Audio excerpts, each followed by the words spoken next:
outfits, ripping shit, tearing it, imperative. Then I'm killing this mic no matter where I live. These derelict rappers acting the fool, this embarrassing is flagrant. That's the nature of this entertainment, and we can't even change it. Guilty before arraignment, now the system tainted. But when we speak, they all laugh at us. And y'all wonder why I'm lacking trust. Try to fight a giant with attorneys that can back them up. That's church versus science, both sides start acting up. I'm late on my assignment, hopping up a mile high, climbing, obviously never silent. New alignment, I'm defiant, can I describe it? Used to describe it as a young graffiti artist. Before the beard, I always got carded. Hit every bar, even though my bar's been the hardest. The scars on my face, and I ain't always been the smartest. But I'll show you where my heart is. I said I'll show you where my heart is.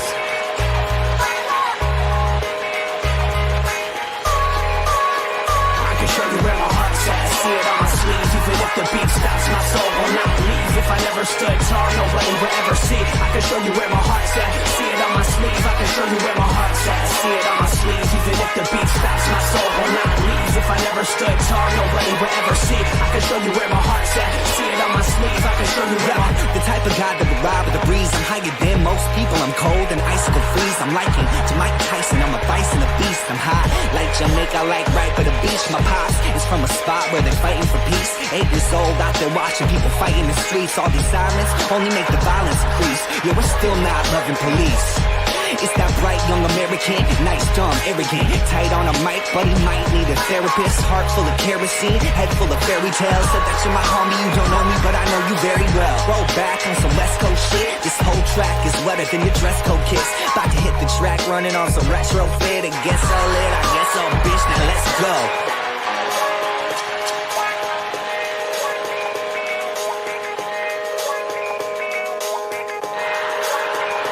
Show you where my heart's at. See it on my sleeve. Even if the beat stops, my soul will not leave. If I never stood tall, nobody. Let that breathe a little bit. Gotta love it. Ladies and gentlemen, welcome to another episode of Sports Nonsense and Whiskey. Might know something a little different tonight. Robert back in the house. He's basically our new third wheel. And we appreciate him so much for jumping in. Pinky, glad to be here. Always appreciate it. Cheers to everybody out there. Pinky's on a business trip. He will not be here tonight. I'm running it. He's going to be pissed when he watches this back, and I don't care. Don't leave it to me if you don't like what you hear. Just playing, Pinky. Just playing. Easy. Just going to talk a little Nebraska tonight. Just a little bit. Just a little bit. But with that being said, packed front to back tonight. Tagline says Sports Roundtable. We ain't playing. We're going to talk golf, baseball, basketball, college football, NFL. This might lead into some soccer conversation. I don't even know. But there's going to be a lot of sports talk tonight because there was a lot that happened in the last week that needs a little discussion, minimum. If we still have some time here towards the end, we're going to try to do a 2-hour tonight. We're trying to stay away from the crazy lengthy ones. That's fair. We're trying to hold to a 2-hour or less mark here for our audience. But we're terrible at that. So if we go over, we go over. But Robert's my nerd buddy that we can go back and forth with, if you will. And I say that with the most endearment possible because I say the same thing about myself. So he knows that. You'll all figure that out. And we'll deep dive on some stuff. I want to learn a little more about Dune. And this is a perfect opportunity for me to do so. If we get the opportunity, we'll do that as well. So you make a little time for it. We'll get you set up. I don't mind. With that being said, always start. We like to kind of catch up a little bit, if you will. Robert, anything wild, crazy, worth mentioning over the last week since we saw you last, my man? I mean, hey, Champions League's going on, so that's exciting. Arsenal tied today. They're advancing, so good performance. Looking forward to that. So otherwise, Dune dropped a new trailer today with a run time of 2 hours and 46 minutes, which makes the whole first book like 5 hours. So I'm extremely satisfied and cannot wait. Yeah, I've got so many questions, but I'll be seeing that at least twice in the theater. Yeah, we'll see what happens. and we'll go from there. Also, guys, if I don't get to your comments tonight, I'm aware of them. I'll try to throw some up on the screen and stuff. I'm probably not responding to any of them tonight. Pinky's usually the guy that responds to most of the comments. So I apologize ahead of time because I'm going to be, right here going at you guys with all the information I've got. So I'll do what I can to moderate. I appreciate that. We've got the plague running through my house this last week, it felt like. So it was no bueno the last 5 to 6 days in the Caleb household here. So everybody's finally starting to feel a little bit better, getting some energy back.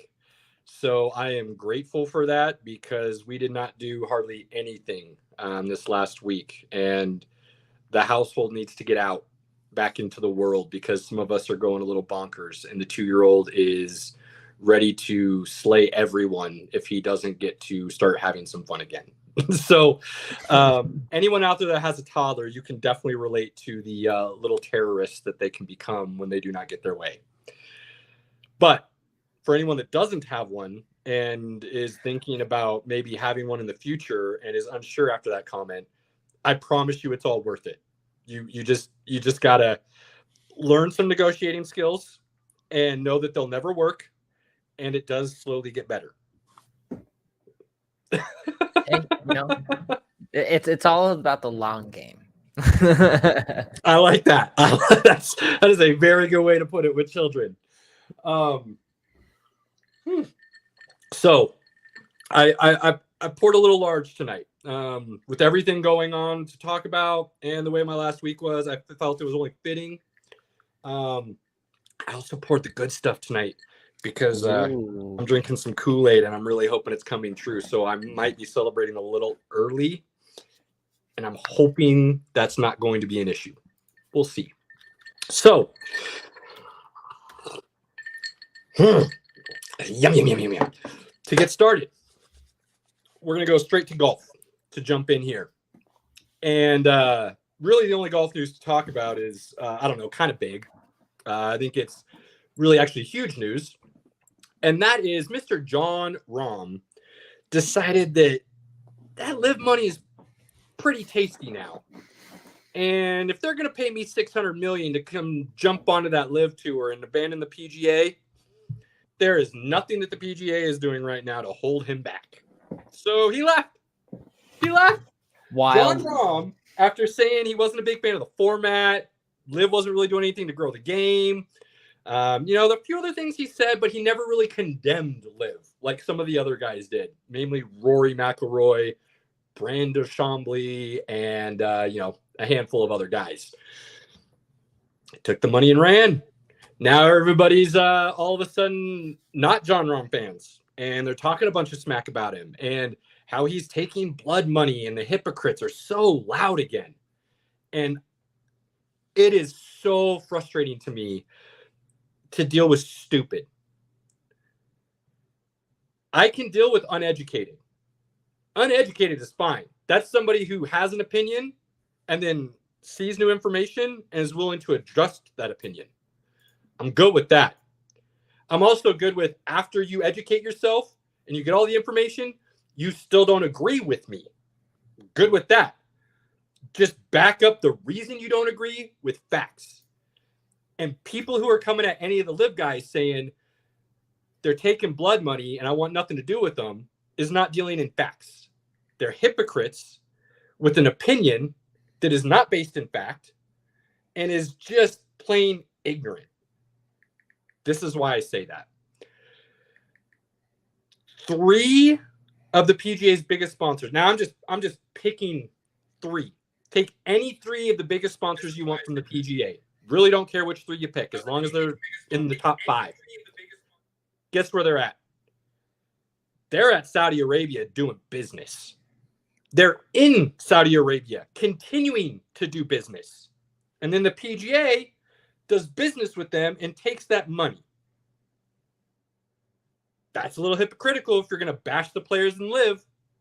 Oh, wait, there's also this thing called the Saudi Invitational, which is a tournament that is sponsored by the European Tour, which is a partner of the PGA, and PGA players play in this tournament, and it's the Saudi Invitation. Oh, wait, it's in Saudi Arabia. So it's okay for the PGA to deal directly with that government and take that blood money and use it the way they feel is fit. But if a player does it directly and not through the PGA, then it's blood money and it's bad? I'm confused. Where does the line get drawn where your hypocrisy stops and it becomes okay? And honestly, that's where you got to figure out where, fact from fiction. And that's a big thing where it comes out, with the soccer thing too. With Ronaldo going over there and trying to take all that money too. Yep. So Yep. It's universal. And the fact of the matter is that, a lot of people on that side of the world want to see that type of talent because there is none. And they're willing to pay through the nose to get it. I mean, when your bank account is in the hundreds of trillions of dollars, you can spend as much as you want and never have to worry about it going away. Secondly, this is a government that understands they have a bad PR reputation. That's not me trying to side with them. That is just the fact of the matter. And they have a bad PR reputation because they do horrendous things. They have terrible human rights situations over there. Plain and simple. Look at what happened with the Qatar World Cup this last winter. It was, and look at what it is now. It's bad. So 1 year later, awful. Thank you. As I keep saying, this isn't just a Saudi Arabia thing. This is a Middle East thing. And the world is very much in the business of the Middle East now. Simple as that. So if you're going to bash people who take the money from this government to better their lives and their future generations' lives, but you're going to still support the entities, including the American government, that does business with said government, then you either need to do everything you possibly can to cut all ties with everything that does that, which is going to be damn near impossible. I'm just telling you that now. Or you're going to have to learn to shut your mouth and bite your tongue because you're adding to the problem by doing business with certain entities that funnel their business through that country. And this isn't a second cousin, twice removed, not related through the distant relative of the family friend of the other one. To me, there's no separation through degrees that wash your hands clean. Everybody's hands are dirty, and they're all just as dirty as the person in front of them. To me, there is no differentiation of, well, I do it through the sixth party of who is doing everything they can to not deal with, but still have to. No, that's not how this works. We're a global world now. We're a global economy. Everybody's hands are tied. And if we're being honest, Middle East isn't the only person with atrocious human rights issues. China, not in the least bit, is maybe one of the biggest proponents, if not the biggest proponent of human rights issues. And where does the majority of American products come from these days? And who's the number one supporter of the NBA? I'm just gonna but NBA can't say anything, right? If they say anything, they'll lose that business. So they're going to be very quiet about that as well, right? That's the way they roll. So that's why the NBA is so controlled to a degree. To a degree. They're also, if we're being honest, they're smart businessmen. And that's what it comes down to. Absolutely. You can say what you want about LeBron James and how he speaks up about rights issues in America and then doesn't say anything about what's happening in China. Is it the right way to go about it? No. But as a business person, when you're separating business and personal, does it make sense? Hell yeah. Is it something you'd like to see more guys speak up about? Because if Americans truly started boycotting Chinese products and decided to go that route, I don't think people truly understand. China would be screwed. Now, China might say they wouldn't, but if the American economy did not buy or support the Chinese product or factories or anything else, I assure you, their economy would feel it badly. So let's, again, not go down that road unless you're willing to take the step that says, I'm removing all that.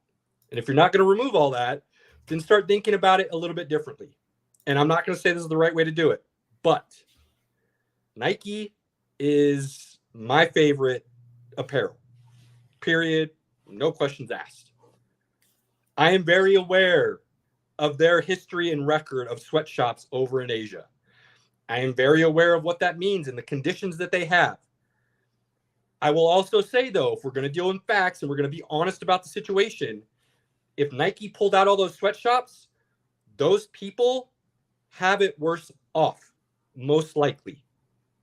Because the jobs and the ability to earn is not nearly what you would like to believe it is as an American. So it is a double-edged sword. You are playing with fire, and you're hoping you're not going to get burned. That's just what these scenarios are. And as much as I would like to think that mankind can find a way to all get along, sing kumbaya, and treat each other well, it's not really known to be in human nature. And that's for religious people and non-religious people. That's the way it has always been. And like Ram, people are going to go where the money are going to go. Plain and simple. I mean, let's be honest. If you can set your family up with generational wealth, I mean, just 1 year. Just 1 year. dude, nobody should pass that up, period. They just shouldn't. Because if you're a good person and you can set your family up with generational wealth, the amount of good that your family can turn around and do from that, in my opinion, far outweighs taking the money that you say has blood all over it. Because there is a way you can wash money and turn it clean. It's just simply true. It's called laundering. Now that's a whole level of different. I'm just saying, like, you can wash money and make it clean. You can turn bad into good. So think about it long term before you go ahead and completely negate what is possible. That's all I'm going to say. Now, back to golf, if you will. I found this move absolutely hilarious because the very first person that came out and had to say something about it was the biggest proponent against LIV and the most loud voice there has been on the PGA Tour, which is Rory McIlroy. And the first thing Rory said is, well, you know what? I changed my mind. Guess what's about to happen? Well, we're going to go ahead and change the entire European Ryder Cup qualification rules so that Jon Rahm can still be a part of the Ryder Cup. Boy, that's changing your tune real quickly. It's almost like you have nothing left to offer. Yeah, it's bad. It's a bad look, Rory. It's a bad look when you have to backtrack that badly and then you have nothing else to say after it. Completely. And I'm a Rory fan. I am. But I disagree with everything he said about LIV, and now he looks like a fool. And honestly, it's kind of through no fault of his own because the people running the PGA right now have their heads so far up their ass, they have no idea what they do next to either fix or correct or manage the situation to make it better. Zero idea. It's going to take a lot of work to get it back to where it was.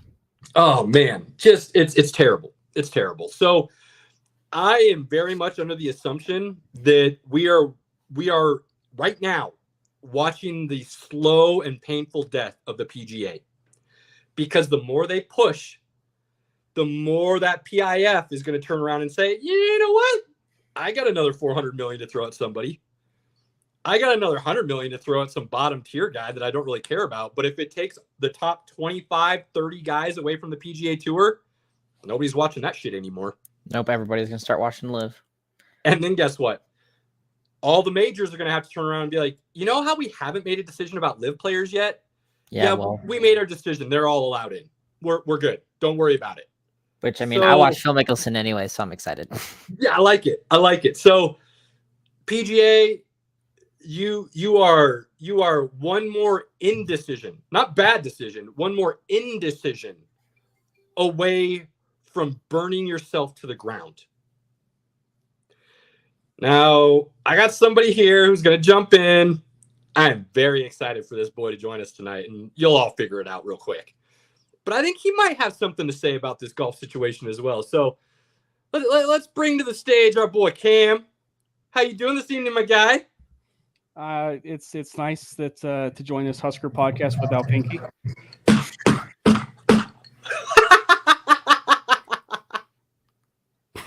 Oh, it always is a pleasure, my guy. Always. Yeah, the first Husker podcast without Pinky, where the unadulterated. You could talk about Nebraska whenever you want, and you can slam Miami. I love it, and Pinky's absolutely right. It's been just nuts, and we'll explain later. We're not going to go into it right now. We got some things to get to first. But Cam, I know you play a little golf. Yeah. How are you feeling about this live news with John Rahm? You know, it's kind of an interesting one because like he's almost like, you know, you could somewhat make a case for because like it feels like he's earned that money, like the amount of money somewhat that he's made, and and to earn the kind of bread that he's gonna deserve or deserved, if you will, from for what he should be getting from the PGA. So I think this is kind of like almost one of those cases where it's like a shot to the entire PGA, and it's like the Phil Mickelson move, because it's like when Mickelson kind of first did the initial move, it's like it really caught everybody by storm, and then Dustin Johnson he follows, and then and so guys like John Rahm, it's really just like this big trigger, this like what is going on here. And obviously there's the whole merger possibly coming along, maybe between PGA and LIV, and I think that's like a subtle way for the PGA to be like, we know that this is a damaged product, or this is soon to be a damaged product, and so we realize that this is going to be some time where we have to fix this. We have to fix this situation. I think that the PGA has its pluses, but one of the big benefits that the LIV has done has been the fan side of this, with LIV. And if there's one thing, and you can make the legit argument of, I guess, for PGA, if there's one thing that is lacking with the PGA is the fan element. And and there's times, right, we see it so often in tours, and we see it so often in championships where the fan element gets brought out, right? I don't know if it's necessarily like a PGA event necessarily, but like the Ryder Cup, you see it so often in the Ryder Cup, right? 16 at Waste Management, baby. Right. So I mean, stadium hole. Ain't nothing better. And so like you see it every once in a while, but like to see it regularly and to see like a nice enjoyable fan event would be kind of cool. Like to maybe not necessarily like every other weekend you see a golfer wear shorts, which by the way is still weird for me when you turn on LIV and you actually see like guys like Bryson DeChambeau wear shorts. Like, what is this? Like, these are professional golfers like me. They're wearing shorts on like seriously. It does throw you off a little bit. Yeah. So like they're normal golfers like me, and Bryson DeChambeau can hit it 300 some yards and suck like me. This is cool. But like, so I think that like, so I just think that there's parts of this that they can, easily work this merge together. And I think maybe one of the biggest things that they can build off of that is the fan experience. I love that. And actually, it's something that I have never understood about golf. I have always fought back against and always been told to shut my mouth because that's not how golf is done, even from buddies that I play with on the weekends, is the whole idea that you can't talk while somebody is swinging. The hardest thing to do in all of sports is hit a baseball. And I've yet to hear a stadium completely silent so somebody can concentrate during their at-bat. I've never heard an NBA stadium decide to be completely silent while somebody is shooting a free throw so they could concentrate. Like, golfers, man up, step up, and allow yourselves to go ahead and be a true athlete and block out the noise and do your job. This whole I heard a camera flash behind me and it totally threw off my swing is bullshit. That is worse than Patrick Mahomes whining this weekend, in my opinion. Oh my and gosh, that was real dude. bad. That was like a real freaking baby. So that's the level of stupidity I think it is that golf fans have to be quiet while somebody is swinging a golf club. Liv doesn't quite have that. That's part of the fan experience that Cam's talking about, which is honestly, if people are paying attention, making those events a little more enjoyable on the fan side of things. And I think, like I said, we're about to see some really major changes coming forward with golf. So I'm really looking forward to it. Heck yeah. Heck yeah. All I know is, to be fair, if I'm on a par 3 and it's like 101 yards out and I'm that close to getting a hole in one, I want you to be quiet so I can focus on my swing. I'm just telling you from like personal experience. But then again, like I'm not like a Tiger Woods that has played in front of like thousands of fans, you know, and scream mashed potatoes, right? So like I'm not like, you know, I'm not like that, you know. I've never really Cam, I'm gonna be honest with you, buddy. I'm gonna be honest with you. Somebody could be doing a blowhorn and listening to a rooster caw behind us while we're swinging, and it's not affecting us one way or the other, my guy. No, you and me aren't swinging any better or worse if somebody's yelling at us. I promise you. I'm completely joking, by the way, because I know that regardless if a guy yells mashed potatoes as I hit that 101-yard shot, I'm gonna hit it in the water. So, oh yeah, I'm still chunking it, watching it go to the women's team. Yeah. Like that's just gonna happen no matter what. So it doesn't matter. Pants down through the hole. We all know how that rule goes. Right. So golf, you got some things coming. It's going to be interesting to see how this plays out over the next 6 months to a year, I think is what we're really about to see here. And it's going to be interesting. It's going to be first major is in April. So maybe we're looking at more of a 4-month time frame with things really starting to move, and it's going to get interesting. On to some baseball. And the only baseball news we're talking about is a $700 million contract, of which $680 million of that got deferred for 10 years out. And I'm talking about the massive signing by the LA Dodgers of the one and only Mr. Shohei Ohtani. Now, it's in baseball's collective bargaining agreement. You can defer any part of a contract you want to for as long as you want to, but you will still have to pay it eventually. And in that collective bargaining agreement, there's also the fact that there's no salary cap. And these two things will never change. I assure you, they will never change because these are things the MLBPA want. And those players are never going to allow their salaries to be capped. And they're never, I assure you, never going to allow Bobby Bonilla Day to die. Ever.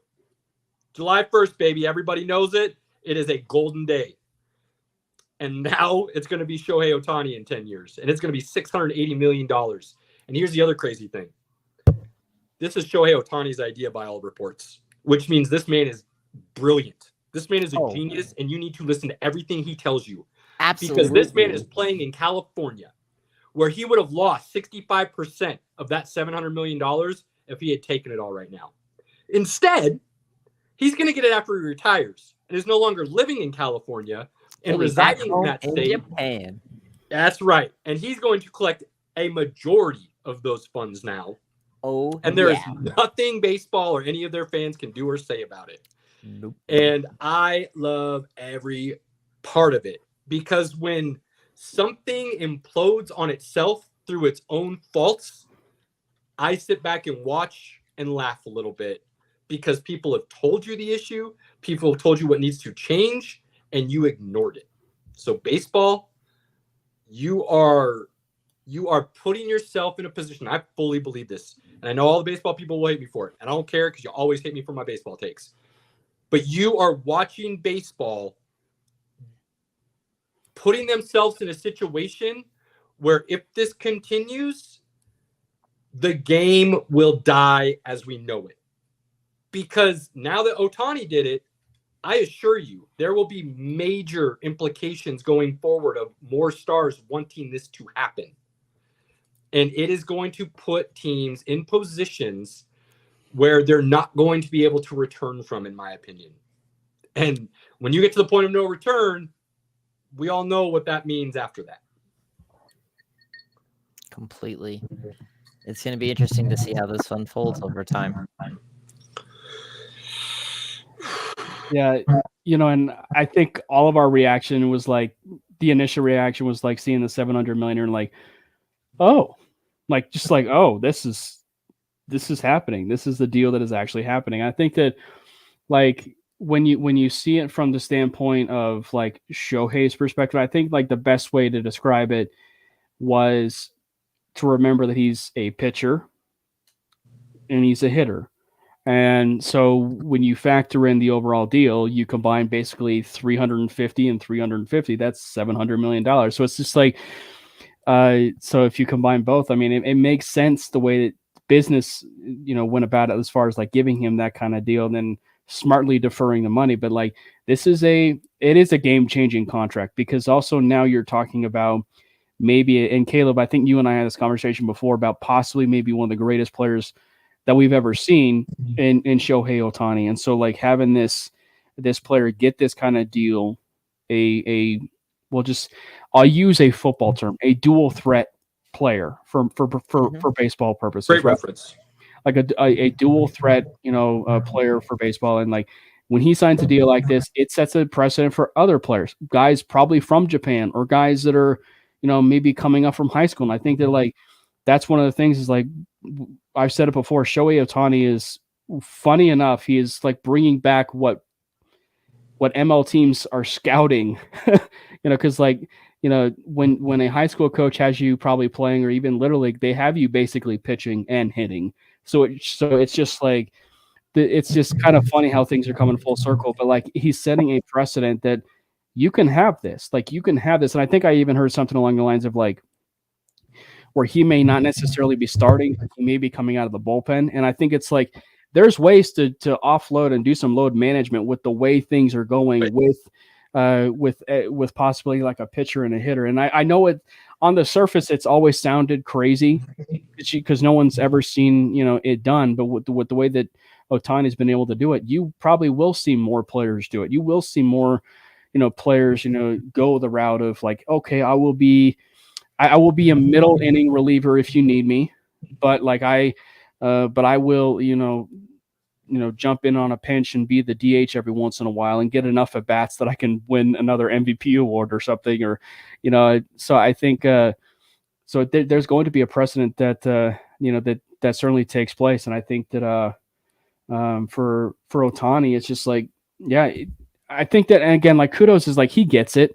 The deferred money, he gets it. Like he absolutely gets it. Like, and like I hate the Dodgers more than anything. And I know the Rockies aren't going to win an NL West for 50 more years because of the Ohtani deal. But like, you got to appreciate a good player when you see it. And like, and the fact is, it's like he went to the Dodgers. He realized that the Los Angeles Angels, for one, is a ungodly, like unfavorable market for whatever reason. Like you ownership, man.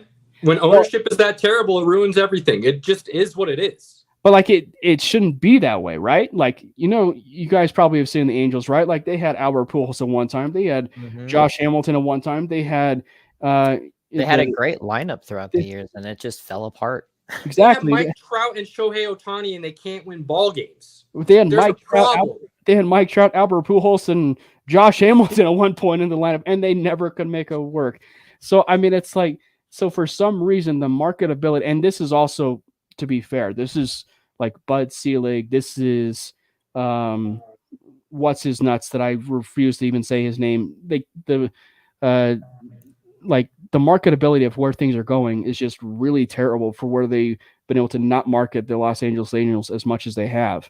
So it's also much of an MLB thing too. But it's baseball is a huge issue marketing their stars. Period. Yeah, but like it's also to the fact that the Angels have weirdly sucked as well. Sure. But now let's not get it twisted. Two things I will say, and Cam touched on this a little bit. Ohtani is not just a generational talent; he is a historical talent.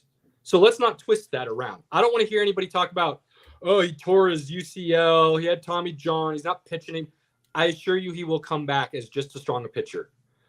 My cousin, who we had on earlier in this year, who ended up playing Major League Baseball, had that surgery. And there are many people now out there who believe you come back stronger from that surgery now than you did before, because it has been perfected to the point where the way it's done and the tendons they use to replace what's torn is a stronger tendon, because it's usually coming out of your thigh, your leg area, and replacing what was in your elbow. So it's no different than an Achilles surgery. That used to be an athlete's death. And now when somebody has an Achilles, they do the rehab and they're coming back just fine after a year or so. So modern science has greatly improved to the point where these injuries are not as big a concern as they used to be. Secondly, the Dodgers are brilliant in this situation, because if we're talking finances and economics, paying $680, $700 million now and paying $680, $700 million 10 years from now is not the same. Mm-hmm. Paying it 10 years from now, you're getting a discount. It will be cheaper than it is now, regardless of the fact that it's the same amount of money. The way economies grow and money changes, you don't see it decrease over time. Now, you might see a recession, you might see a depression, but those are minor. They do not last forever. And the only way the Dodgers don't have to pay that, and it doesn't hurt, and it hurts their pocketbooks, is if the entire world collapses. So unless that happens, the Dodgers got the gift of a lifetime from Mr. Shohei Ohtani to do the deferment and allow them to take all that extra money that frees up per the year and go spend it on other stars to bring in. One of which being Yamamoto, who's coming over from Japan and is the hottest pitching prospect right now that everybody wants their hands on. And I'm telling you now, if he doesn't end up on the Dodgers, it will be a miracle. Mm-hmm. Completely. I was following that story this weekend, and it looks exciting. I'm not a huge Dodgers person, but seeing what Ohtani's doing and then bringing over the Yamamoto, it's going to be incredible. Yeah, and let's take a step further. By all accounts, the Blue Jays offered basically the exact same deal, and the Giants offered basically the exact same deal. Blue Jays are out. Let's be honest. He doesn't want to move to the East Coast. He doesn't want to be over there that far away from Japan. He just Giants go back. Yes. The Giants did make sense because San Francisco is closer than LA. But he's already established a home in LA. Yeah. He loves where he lives. So that gave the Dodgers the leg up. So even though the Giants, by all accounts, also offered the exact same deal and were willing to do it, he decided to basically stay home and just move across town to the franchise that actually wins, or at least tries to win. Gives a damn. I mean, at the end of the day, it was always the California teams that were probably going to be the best, best bet, you know. And I mean, like, and that's one thing I was going to say with the Angels is like, he's already created, if you will, a market there with the Los Angeles Angels, and what better way to go to a much larger market, weirdly enough, but like a much larger market to the Los Angeles Dodgers, which is history, right? And so like to go there and to truly create that name for yourself and create that legacy, but still continue it in the city of Los Angeles and with the name of baseball. So it's just like, it was just a really smart move. And again, like, but I also find it funny that even with Yamamoto and Ohtani, and of course Kershaw nearing retirement, they will spend all of this money and still manage to somehow get like a first round exit or whatever in the World Series. That's the funniest thing about all of this, because for some reason it's like they have the demons of like they can't advance, you know, past like the first round of the World Series or the playoffs. Like, you know, that's like the funniest thing. So like obviously these are great moves. Like these are great moves for the Dodgers and stuff, but you know, sports psychology is a big thing. And so like for some reason they just can't get out of their own way and, you know, go to the World Series, you know, every single year for some reason because of the amount of money that they spend. Facts. And let's be honest about this. And again, baseball people, you're going to hate me and tell me I'm an idiot, but from my own deductive reasoning, my own thought process, call it what you want to, Baseball is the only team sport that is an individual effort sport. Period. Mm-hmm. When you're batting, your teammates are not helping you. They're not there supporting you. You are doing that on your own on an island. On your own skill base. Yeah. When you're pitching, your teammates are not helping you throw that ball. That is you versus the batter. That is a one-on-one. That is tennis. That is golf. That is bowling. Whatever else you want to throw in there that is you against the sport. That is what baseball is. Now, when you're on defense and you're fielding, there does become a little bit of team aspect when you're fielding and throwing to get an out or things of that nature. And stuff like that. But there's only a part of that. Because when a guy hits it, somebody could just catch it and you're out. That's not a teammate helping you. That's still an individual situation. It's not football where somebody blocks for you to help you get open. It's not basketball where somebody can set a screen to give you space. There is none of that happening in baseball, guys. So while it is considered a team sport, you cannot get more any individualistic within a team sport than baseball. And that's Maybe a golf. fact. Maybe golf. I mean, if you want to talk Ryder Cup, sure. There is that aspect there as well. I'll give you that. That's a solid recognition. NASCAR? No, I say NASCAR's not even. If you don't have your pit crew, you're not going around the track. I'm kidding. I'm just throwing it out there, Cam. I've thought about this a lot. I have thought about this a lot. Don't test me. Don't do it. Don't do it. Okay. Cam's ready to fight.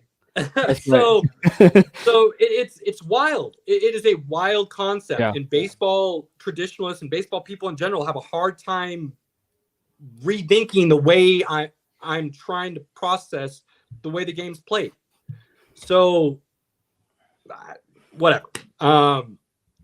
Baseball really wants to make sure they're going to be around for a long time. Come talk to me.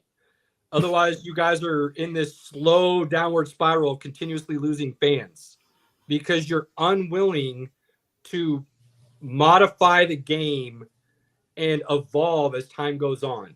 You feel like you're the only sport that can stay the exact same and maintain the same level or grow your interest.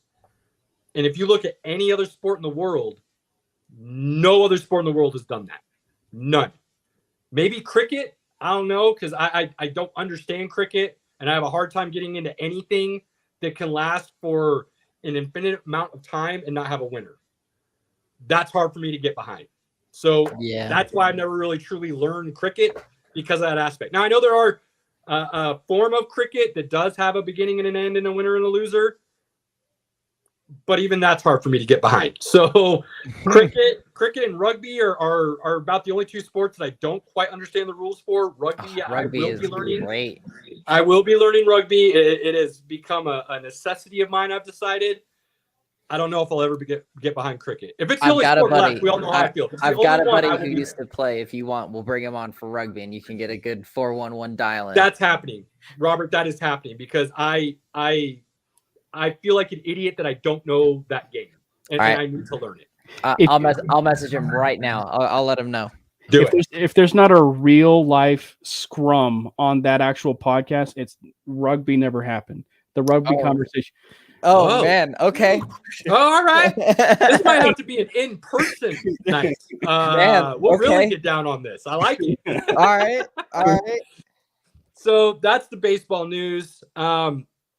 Like Cam said, like Robert said, it is huge news. And I think it will have a major, major impact. And you will see many implications over the next couple of years as this unfolds. Next, we got a little basketball. And the only basketball I want to talk about is the IST, in-season tournament. And for everybody that said it was stupid, everybody that said they didn't understand it, that it had no point, that Silver was foolish and the worst commissioner that basketball's ever seen. How's your crow taste? Do you need a recipe? I can help you. I got some things that'll help it go down a little easier. I perfected some of these things. I promise you, it'll be okay. The IST was a huge, huge success, and it's only going to grow and continue. And you know how I know it was a huge success? Because it did exactly what the NBA wanted it to, which is increase viewership within the first two months of the season. It drastically increased viewership over these first 2 months. And Although- LeBron James has come out since and said, Adam Silver's a genius. I'm all for this now. I'm going to change my I wonder why, though. Shoot it all up. Why? And, you know, LeBron shouldn't be celebrating like he just won the freaking NBA finals like he was. That was ridiculous. Like, he won an in-season tournament. Like, Nope, Robert, don't do it. I expected better from you, my guy. As a soccer dude, I expected better from you. Hey. Because as far as I'm concerned, celebrate, man. That's what it's for. It's a win is Hang a the win. banner, pop the champagne. It is a new title. And while it's the first year, what were people saying about the FA Cup back in the day? What were people saying about the Champions League when it first started? What I'm talking about here? The derbies are a thing, and they are. Look, what did Manchester City do last year? They got the treble. That is a huge, huge deal in that world. But my biggest problem at the end of the day of it still is that the Champions League is bringing in several different teams from different leaks. I agree. Not a solo league. So there's something more to be said for that, because that's more of an accomplishment, because it's in its own right a mini World Cup to its own degree, because you're absolutely correct. Leagues. And the NBA, yes, like you're still playing all the same teams. So to that level, I'm like, okay, I have a problem with the celebration to the point of like, it's just an in-season tournament. You're not that big yet. I get the sentiment, but you got to start somewhere, right? If it's going to grow and you're going to evolve, if you want this to become a global thing, if you want to bring in those European teams, the Argentinian teams, the Chinese teams, if you want to do that, you have to start it. And that's what Adam Silver did. He started the product to allow it to now be within the confines of the season, see how that plays out. And if it continues to grow the way it is, the expansion of this is limitless. Absolutely. And I'm excited for the future of it. I just think that there's a little too much going on there, but I'm not a huge LeBron fan either. But that's think about it this way, point. real quick, and then Cam, you jump in. Think about it this way. Was LeBron that hyped? And look, we all know I feel Jordan's the GOAT, but I think LeBron is an amazing talent. I will never bash absolutely that level of skill and what he has accomplished. And with that being said, do we think LeBron was truly hyped for himself and the accomplishment? Or was he hyped for his teammates and the young guys on that team, that this not only gave them a little bit of sense of what playoffs can be like and gain some experience in that sense to help him down the road? But let's be honest, $500K for some of those dudes that are on minimum contracts is a huge, huge get. So, like him or not, LeBron is well known as one of the best teammates that has ever existed in the sport. And I feel like personally, that dude was hyped for two reasons. One, because he did something that nobody else has ever done, which I think is always cool and you can always celebrate. And two, I truly think he was hyped for his teammates more than he was himself, which is why I was totally cool with the way they celebrated. If you saw him after the game, when he got into the locker room, he grabbed the goggles and turned to the young guys and said, "Y'all don't know nothing about this yet, but I'm about to teach you." And he put on the goggles and started spraying them with champagne. He was giving them a moment and an experience to remember, which I think is invaluable personally. Well, we know that that's going to be the only championship the Lakers touch this year. So I think that for I wasn't gonna go there, but you went there.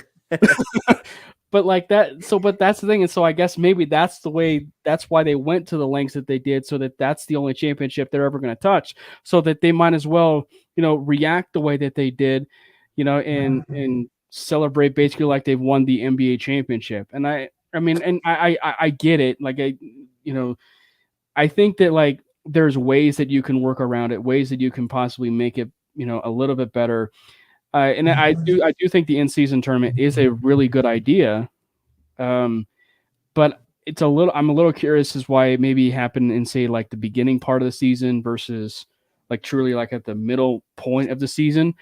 I think that that's a fair argument, and why they decided to go with like the Boise State field for their courts, and make them completely just god awful, with their basketball courts. The courts were hideous. It's the only thing about the IST that I hated. Those courts were god awful. It was like Neon threw up. Yeah. I think the third was, I don't know who said this, but like, this is one of the actual biggest things that I actually don't agree with. And that's, I can't remember who said it, but like, if you win the in-season tournament, you should be an automatic shoo-in for the tournament or for the playoff. And I do not agree with that 100%. Like, it is not smart whatsoever, because there is so much that can change in the course of a season, regardless of the fact that you won that in-season tournament, or not. Like, you could lose 10 in a row, 15 in a row, you are not necessarily qualified for a playoff spot.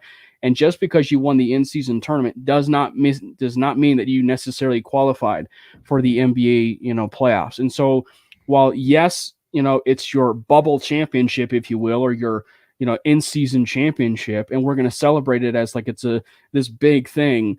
Like, at the grand scheme of things, I think as a competitive person, like, sure, it may mean a lot to get them closer to where they need to as an NBA, playoffs and championship, but like, to celebrate it like it's an NBA championship, to me, is just going overboard. Because I think that, like, for any athlete, like, again, like, I think that, like, now, granted, it's not the in-season tournament, but like, what do you see so often in playoffs, right? Like, what do you see so often in playoffs when, for instance, like when the Colorado Avalanche won the the Western Conference, finals, in the years that they won the Stanley Cup, right?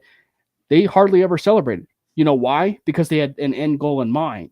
And I think Cam, there's only one sport that celebrates before a championship is won, and they like to celebrate division titles and wild card appearances. And this fan base already hates me, but hey, baseball, get your shit together. Yeah, so I'll agree with you there. But I look at it as a completely separate thing. So that's why I'm okay with the celebration. I agree with you, though. You do not give a guaranteed playoff spot to the winner. You treat it as its own entity, its own championship, its own thing. That will make it more appealing to the audience as its own standalone thing. It will be able to grow more in that sense. Do not give away a guaranteed playoff spot for something that should not, or you do not consider to be the same. So I'm good there. Adam Silver did explain why it is not held in the middle of the season. I'm not going to go into that whole lengthy explanation, if you will. But if you are curious, it's really easy to Google. And Adam Silver does a very good job of explaining why it's not that way now. It was a consideration. Yeah. It was actually how they originally thought it was going to be. And they've changed it for now. It may change again in the future. He's talked about it. But if you really want to know what's going on, I highly recommend listening to his full interview when he explains the IST and the thought process from the NBA behind it. Big E, we're not doing this, my guy. Nothing about this season has told me Baker is better than Kenny Pickett. What it has told me is Baker has a lot better staff and team around him. And so he's been able to play better than Kenny Pickett. But I'm not going to go and say that Baker is better than Kenny Pickett by leaps and bounds. Will I say Baker is a better quarterback right now? Yes. I will eat the crow in that sense. But by no means, and anybody that thinks otherwise still is crazy to me, Baker Mayfield is not a good NFL quarterback. If he was, he would be on a good team right now starting for that team. They're in a position right now where the Falcons could very well win that division. And if you're a good quarterback, that's not happening. So, love you, my dude. Appreciate you. But look, I'll eat crow because I said Kenny Pickett would have a better season. I was wrong. I had big expectations for that Pittsburgh offense, and they failed me miserably. No problems eating the crow there. But I'm not going to sit here and say that Baker Mayfield is definitively a better quarterback. I'm just not doing it. It's okay. It's actually not your fault. It's actually Matt Canada's fault, for being completely honest. Yeah, for sure. And Big E, let's be honest here. if you put Kenny Pickett on the Tampa Bay team and you put Baker on the Pittsburgh team, do you really think their stats are still the same? Because that would be wild if you still think Baker's going to have 20 touchdowns and Kenny Pickett's only going to have 6. That's the way you should be thinking about these things when you're looking at players and comparing them. If you switch their situations, do all things stay the same? No, they do not. So let's pump the brakes on Mr. Baker Mayfield right now, okay? I'll eat the crow. He's got a better season. Let's not bring him up anymore. You know why he has a better season, Caleb? I want to hear this. Why? Because he's got a certain wide receiver from Nebraska on that team. That's why he's better. Look, guys, I told you that wide receiver, and I'm going to continue to bang that drum, was the best wide receiver in the draft. Oh, okay. Let's pump the brakes. I'm a Huskers fan. Well, let's pump the brakes on that. Who's playing better than him this year? As a rookie wide receiver, who's playing better than him? I mean, he's playing behind Mike Evans and Chris Godwin and still balling. You got With Jordan Baker Madison Mayfield in there. as You his got Zay quarterback. Flowers in there. You got Put him on that team and give him Zay Flowers. Give him Zay Flowers amount of throws. It doesn't necessarily mean that Zay Flowers is not as good as Trey Palmer. I mean, I'm not trying to say the other receivers are bad. I'm just saying that people drastically underestimated what Trey Palmer was able to do. I agree with you. You put Trey Palmer in Jordan Addison's situation with Kirk Cousins before he got hurt, you're watching that dude ball out. I assure you. I agree with you. I just I had to throw that in there. Hey, Broncos fans, how's that Marvin Mims pick sounding? That's looking real good right now, huh? I wish I had Marvin Mims right now instead of Trey Palmer. I guarantee you Trey Palmer would be doing the exact same thing Marvin Mims would be doing. No, he wouldn't. Trey Palmer would actually be getting the ball because he's talented. Marvin Mims is talented too. No, Marvin Mims is not talented like Trey Palmer. Let's Cam come off the bandwagon. Take off your orange glasses. Marvin Mims is not as talented as Trey Palmer. He's not. Okay. I'm not going to take the bait, but that's all I'm going to say. Okay. It's not bait, man. It is what it is. I don't have a dog in this fight, so I'm staying out of this. You switch their college performances and you put Mims in Nebraska and you put Trey Palmer in Oklahoma. Trey Palmer's a first-round pick. I mean, I agree he was undervalued. And Marvin Mims goes in the 6th round. But I agree with you that he was undervalued. I just think that, you're underestimating just overall, how good just in general the wide receiving class was just overall with guys like Zay Flowers. And that's not what I'm trying to do. So let me back up a little bit. I'm not trying to say that this was a bad wide receiver class. I actually think it's a really good wide receiver class. I just truly believe, and this is not a homer statement. This is not a homer statement at all. Okay? This is me literally as someone who loves fantasy football and was evaluating tape saying, what rookies would I think are good long-term, especially in a dynasty situation? Marvin Mims never came on my radar once. Not once. It was never a guy that I went and said, I'm going to go ahead and pick that guy up in a draft because he's going to help my team later. Never was a thought. Trey Palmer was a thought many times. Well, but again, and you and I have had the conversation before though about Trey. It's I do agree that he was undervalued. Not scouts overlooked him, and I mean even the Buccaneers overlooked him to take him as late as they did. But I just think that there's guys like Zay Flowers and Addison, and I mean frankly, the one thing you will say is Trey Palmer's way better, than Quentin Johnston right now. With the Chargers, he's way better. Than Quentin. The Chargers are a mess, though, so that's even hard to evaluate at this point in time. But still, you gotta evaluate. Yeah, you gotta evaluate what it is, and he's better than him, and because you can't really predict many, late round picks of what he was to come in. Hey, Cam, you ready for this? I'll give you a hot take that's gonna piss a lot of Broncos fans off. You don't think I would trade Jerry Jeudy? I would trade Jerry Jeudy for Trey Palmer in an instant and not have to think twice about it because one can catch the ball and the other one can't. No draft picks, just player. Well, Tampa will probably want a draft pick in return. Tampa probably wouldn't do that straight up. But the Broncos should. I would at least entertain the idea, but I'm biased. Speaking of Mr. Trey Palmer, transition here a little bit. You guys ready for this? We're getting pretty good at it. Had he I'm stayed good. at LSU and played with this Heisman winner in Jaden Daniels, Trey Palmer would have been a first-round pick still. Oh, there it is. Now, on to Mr. Jaden Daniels. I have been pounding the table for a good month and a half, if not more, that this was your Heisman winner. And I gave you multiple reasons why. Now, do I think Bo Nix had a bad year? Hell no. Do I think Michael Penix had a bad year? Hell no. Shoot, you can even look at Caleb Williams' numbers and say he should have been in the discussion.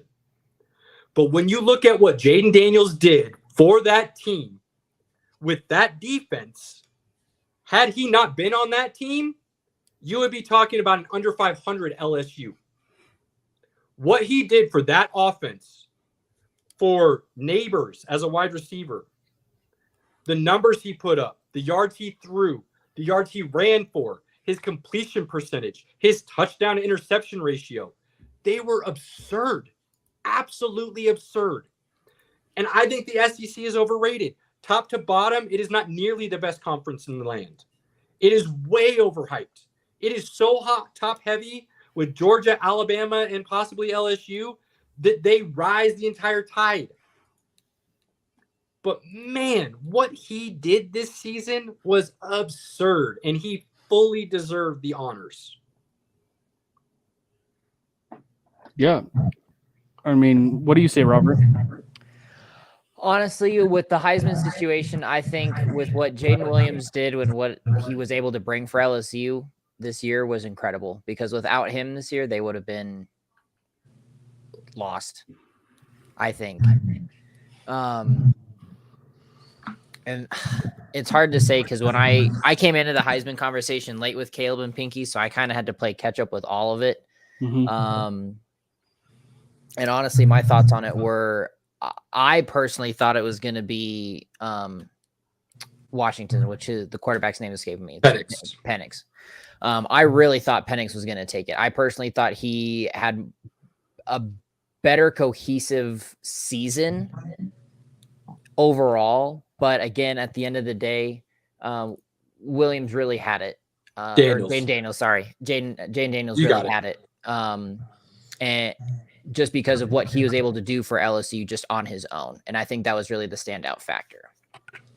But yeah, and I think with the thing is, like, you really can't look, the thing is, like, you can't necessarily look at it like in the draft lens, right? You can't look at it in like the NFL draft lens when it comes to some of these players, even though, guys like Joe Burrow, won the Heisman and, was a top flight quarterback. And there's a reason why he was a top flight quarterback, but like, and maybe Michael Penix is maybe the better, passer or whatever. And like, I'm not talking about it like in a draft prospect sense, but like when you look at it just as far as, again, like the overall statistics and the way that, he was able to stack a stat book, and people can say he was, stat padding, if you will. And I wouldn't say he was stat padding, the way that he was maybe the lone reason between he and, Malik Neighbors, the guy or the wide receiver that, is down there in LSU. Like there's a reason why he put up those numbers, and it was because he is good and he has, Neighbors, and he was really the only reason why they got as far as they did. And you said it, like, to put up the kind of numbers that he did, both passing and rushing, is something that is unprecedented. Those are like, I think Joe Burrow's season may be just slightly better. Passing wise, it was. Passing wise, I believe it was. Yeah, slightly better. But I mean, like, as far as, I guess, maybe it's the rushing numbers for me. But if you were to look at it from like the complete side of things, and just maybe dominance side of it, maybe, even though Joe Burrow's like overall offense and what he had there was just overall dominance in terms of the offense. But like, just, it was dominant. I mean, the way he was able to be explosive in the running game and the passing game, it was just like, it was basically, if you were to script what is a perfect NCAA Heisman Trophy winner video game numbers, that's exactly what Jaden Daniels put forth. Completely. And that's why I like, when I say Penix would have been my vote just for the overall rounded out, just with the team situation and things there and the performance. But again, individually, stat wise, he had it completely. Daniel, Now, I'll throw this out there for you guys. This is kind of how I see these three quarterbacks: Daniel, Penix, and Nix. You want comparisons? You can compare Penix to Tua. You can compare. He's left-handed. Yeah, he actually is. So that works really well. I wasn't even going there. Just thinking about more they're mobile, but they're really pocket passers. That's what they are. And they're damn accurate and good at it. They throw beautiful balls. Nix is going to be more of your Josh Allen light. He doesn't necessarily try to run over people, but he can throw with the best of them, and he can run with the best of them. Maybe Dak Prescott is a better comparison. Actually, now that I think about it, Nix is more of a Dak Prescott. He can use his legs, but he'll also throw you to death. And then Daniel is going to be Lamar Jackson. Completely. So it's more of a pick your poison. What is your offense trying to do? What do you want to run? What do you want to see from your team on the offensive side of the ball? I don't think you can go wrong with any of the three, but they all three are very different in their play style and what they're going to bring to you. But they're also three very talented young men who are winners. Completely. And when they make their transition into the draft again, like you said, Cam, not making it about draft, but for when they actually make their debut and see what they're going to put forth going forward is going to be exciting because they are winners. They're the go-getters, and it's going to be a very exciting time for NFL football when that really transitions into them. Well, and I think what makes it fun and fascinating to have this conversation now is like there's a lot that transpires like from now until like March, because what we think is going to happen from prospects wise, like, you know, what we think with maybe like Jaden Daniels or Penix or Bo Nix, or maybe guys like even like JJ McCarthy, who we don't know if he's going to even leave yet. So I think that like it's all about the evaluation process, and we're not in those rooms. We're just fans. Like we're fans of prospects. We're fans of, you know, guys like, you know, Trey Palmer, who might be the best wide receiver in the entire draft.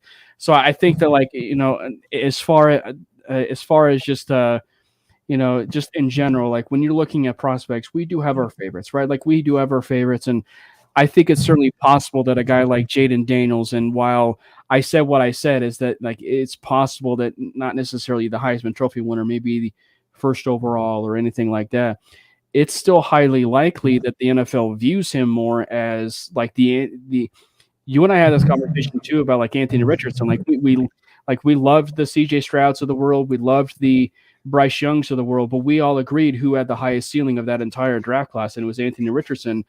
Jaden Daniels could end up like being in that same vein, that same conversation, because like it just goes back to like, you hate to use the phrase because it's such a overused phrase, but it's the ceiling, it's the tools, it's the potential, right? That word, it's the potential of the player. And I think that like for Daniels, while it may necessarily be Lamar Jackson, I'd say it's like a mixture between Lamar Jackson and Jalen Hurts. Because it's like the way that you see it from the way they use their legs, how smart they use their legs, and like how it's a little bit through the air. Frankly, I like Daniels better through the air right now than I do Lamar coming out of college, even though Lamar was very underrated. Lamar's very underrated as far as a passer coming out of college than people realize. Yeah, I think people forget that he ran a pro-style offense at Louisville. They want to ignore that fact for some reason. It's so disappointing because Lamar is such a fun player to watch. Yeah. Well, you're starting to see it this year with Monken. I mean, you truly are starting to see what he is capable of. So It always comes back to, are you going to be square peg round hole like NFL has been for centuries, decades, whatever you want to call it, beginning of time? Or are you finally going to move into this new era and say, I'm going to use my scheme, but I will modify it to that player's skill type? Or are you going to make that player completely fit your scheme? One's successful and one's not. Yeah, and I think what's so fascinating is about these prospects, because like each different quarterback that was the Heisman finalist, has their uniqueness to them, right? Like they have their uniqueness to them. You mentioned Bo Nix possibly being in like a Dak Prescott conversation. I don't know if I would go that far, but like it's pretty clear. Like each individual player, like a quarterback, has their playmaking, like to them. Like, and I think that. So for Bo Nix, like he's coming in at a much older age than any of those quarterbacks. So Penix is actually slightly older. Right. Is he really? Is he? But slightly. It's slightly. So like the argument could be made, Penix and Nix, like they're coming into the league at maybe a little bit more wiser, a little bit more maybe mentally advanced in what their football game is possibly than maybe Jaden Daniels. So NFL teams are possibly going to view that maybe a little bit more than say like a guy like a Jaden Daniels. But we all know it's like in baseball, when you can throw 95 miles an hour, or you can, run with your legs and throw with your arm. That's a little bit more intriguing than a guy, that is, say a pure pocket passer, which is probably one of the reasons why it knocked CJ Stroud as much as it has, before for them to go to Bryce Young. But I think, and that's just silly, because if you watched what he did against Georgia, you realize, he can use his legs. He just doesn't have to. So again, that's people who don't want to look and believe what they're actually seeing, unfortunately. Yeah. And I think that the elite, I think that to tie a bow on all of it though, is like the Heisman committee got it right? Like the Heisman committee got it right as far as all the candidates. You looked at everything. Marvin Harrison belonged, right?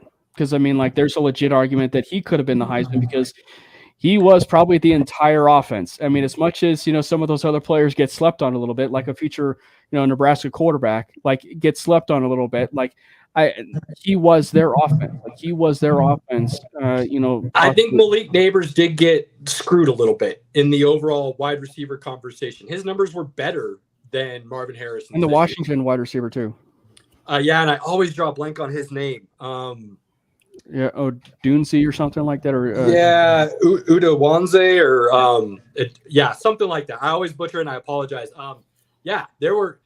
Marvin Harrison is generational talent, but there are a couple other wide receivers this year in college who are getting slept on a little bit that could also be generational talents that I don't think people are talking about enough. So the hype train can also be very real when it comes to some of these guys and propelling them forward.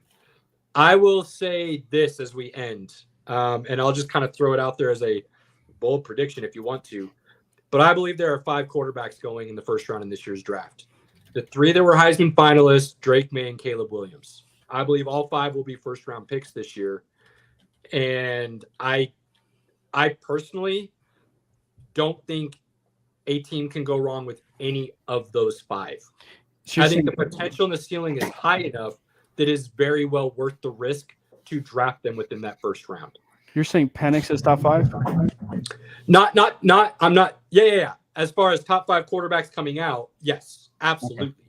As far as going in the top 5 picks, no. I don't want to say that. I hope I'm not confusing anybody. No. I believe all 5 will go in the first round. Where in the first round, I'm not quite sure. You could see somebody move up to take one of them with the very last pick of the first round, similar to what Baltimore did with Lamar Jackson. But I do believe, without a doubt, and I believe it will be a very smart decision by any team that drafts any of those 5 guys, that it is well worth that pick. Absolutely. I would agree with that. Yeah. I think that again, it just falls on the evaluation process. It's like there are so many quarterbacks because like we said JJ McCarthy's name, right? And I think he's wildly overrated, not anywhere close to a first round talent. But again, like you don't know. Like I see where you're coming from, and I think there's signs where you possibly could look at it from the Stetson Bennett's of the world, or the AJ McCarrons of the world, or the Greg McElroys of the world, and just be like, he's just a guy that was just a really good college quarterback. He believed in the system. He believed in the system of Jim Harbaugh. It's really easy to see that, but I think when you see the tape, you turn it on. He's got a little bit of a Stetson Bennett to him, to where he's a little bit of a playmaker within that offense. He's a little bit of a playmaker with his arm, to where you could be sold. You could easily be sold on a guy like a JJ McCarthy a little bit higher than others. And so I could see a team overdrafting him, maybe a little bit higher than they need, or he's a quarterback that is a scheme fit quarterback where he is just solely on a run heavy offense. In essence, so like if Lamar Jackson wasn't the quarterback of the Baltimore Ravens, you could plug and play JJ McCarthy on that Baltimore Ravens team, and he would be pretty good quarterback, I actually would imagine. So, and to say that maybe an heir apparent to Russell Wilson, with the way that things are going as far as a run-heavy team and with what you have right now with Sean Payton, it possibly could seem like J.J. McCarthy would be a pretty decent fit for the Broncos as far as with McCarthy. So it just depends on how your evaluation process is of a certain guy. Because, again, like they may have a McCarthy higher than certain other quarterbacks, which we know happens every year. I actually will not disagree with that thought. Cheers, Cam. I like that thought, and what I will say is I think there's a term that gets thrown around in NFL circles that is a negative, or at least carries a negative connotation, which I've never understood, and it's game manager. And usually when you say game manager, it means that guy is efficient and he's not turning the ball over, so he's not putting your team in harm's way. If JJ McCarthy is going to be a game manager, I mean that in the most respectful, beneficial way possible. It would actually be a perfect fit for someone like a Sean Payton and the offense he's trying to run. Let's be honest, and I don't care what anybody says, Brock Purdy is the epitome of game manager. He's like an elite game manager. Exactly. That is exactly where I was going, Cam. He is an elite game manager because what he does is brilliant. It's intelligent. He says, I've got all these weapons. I don't have to be spectacular. I just have to put the ball in their hands when it's supposed to be in their hands. And he does it at the most efficient level possible. And you can't ask for anything more from a quarterback. I don't know why people would be mad about that. If you have all these weapons, wouldn't you want the best point guard possible to just distribute the ball to them whenever they're open? So I hate that it has this negative connotation. Because let's be honest, game managers win Super Bowls. Go talk to Trent Dilfer, okay? As bad as that was, yes. Go talk to him. The man did not put his team in situations that were going to cost his team. And that allowed them to win. Now, is Trent Dilfer a Brock Purdy? No, I would say Brock Purdy's a lot better. On the game manager scale, one's at the bottom and one's at the top. Yeah. But it shouldn't be this negative term in football. Not everybody's going to be a Tom Brady, a John Elway, a Peyton Manning. Not every quarterback is going to be able to win games on his own. That's why they're the Peyton Mannings and Tom Brady's of the world. So there is nothing wrong with filling your roster with as much skill talent as possible and then finding the best point guard on the market. That is okay to do. To a certain point, though. I mean, again, coming from a soccer aspect, that's what happened to Paris Saint-Germain. They put Neymar, Messi. I mean, they put everybody together. And that's a great point, Robert. It can backfire. If the personalities of that talent does not cohesively work, it will backfire and backfire brutally. So that's true. Now we're talking a totally different talent level, but it fits. You're absolutely right. It does fit because for anybody that is a true football fan, does Dream Team ring a bell? Philadelphia Eagles went all in a while back, and that experiment failed miserably. Quickly, it blew up in their face because those pieces of talent, for whatever reason, never gelled. Yeah. Dodgers, Yankees, Boston Red Sox of the world. Spend all the money in the world, and you're not winning every year. Something happened. Now, baseball is its own demon because baseball makes no goddamn sense. Again, going back to the individualistic style of the team sport, you can have the best talent in the world and still fail miserably because it's a sport where failing is successful, which is mind-boggling on its own. Yeah, I feel like football. Well, I was gonna say I feel like baseball's version of a game manager would be like if the Oakland Athletics won the World Series.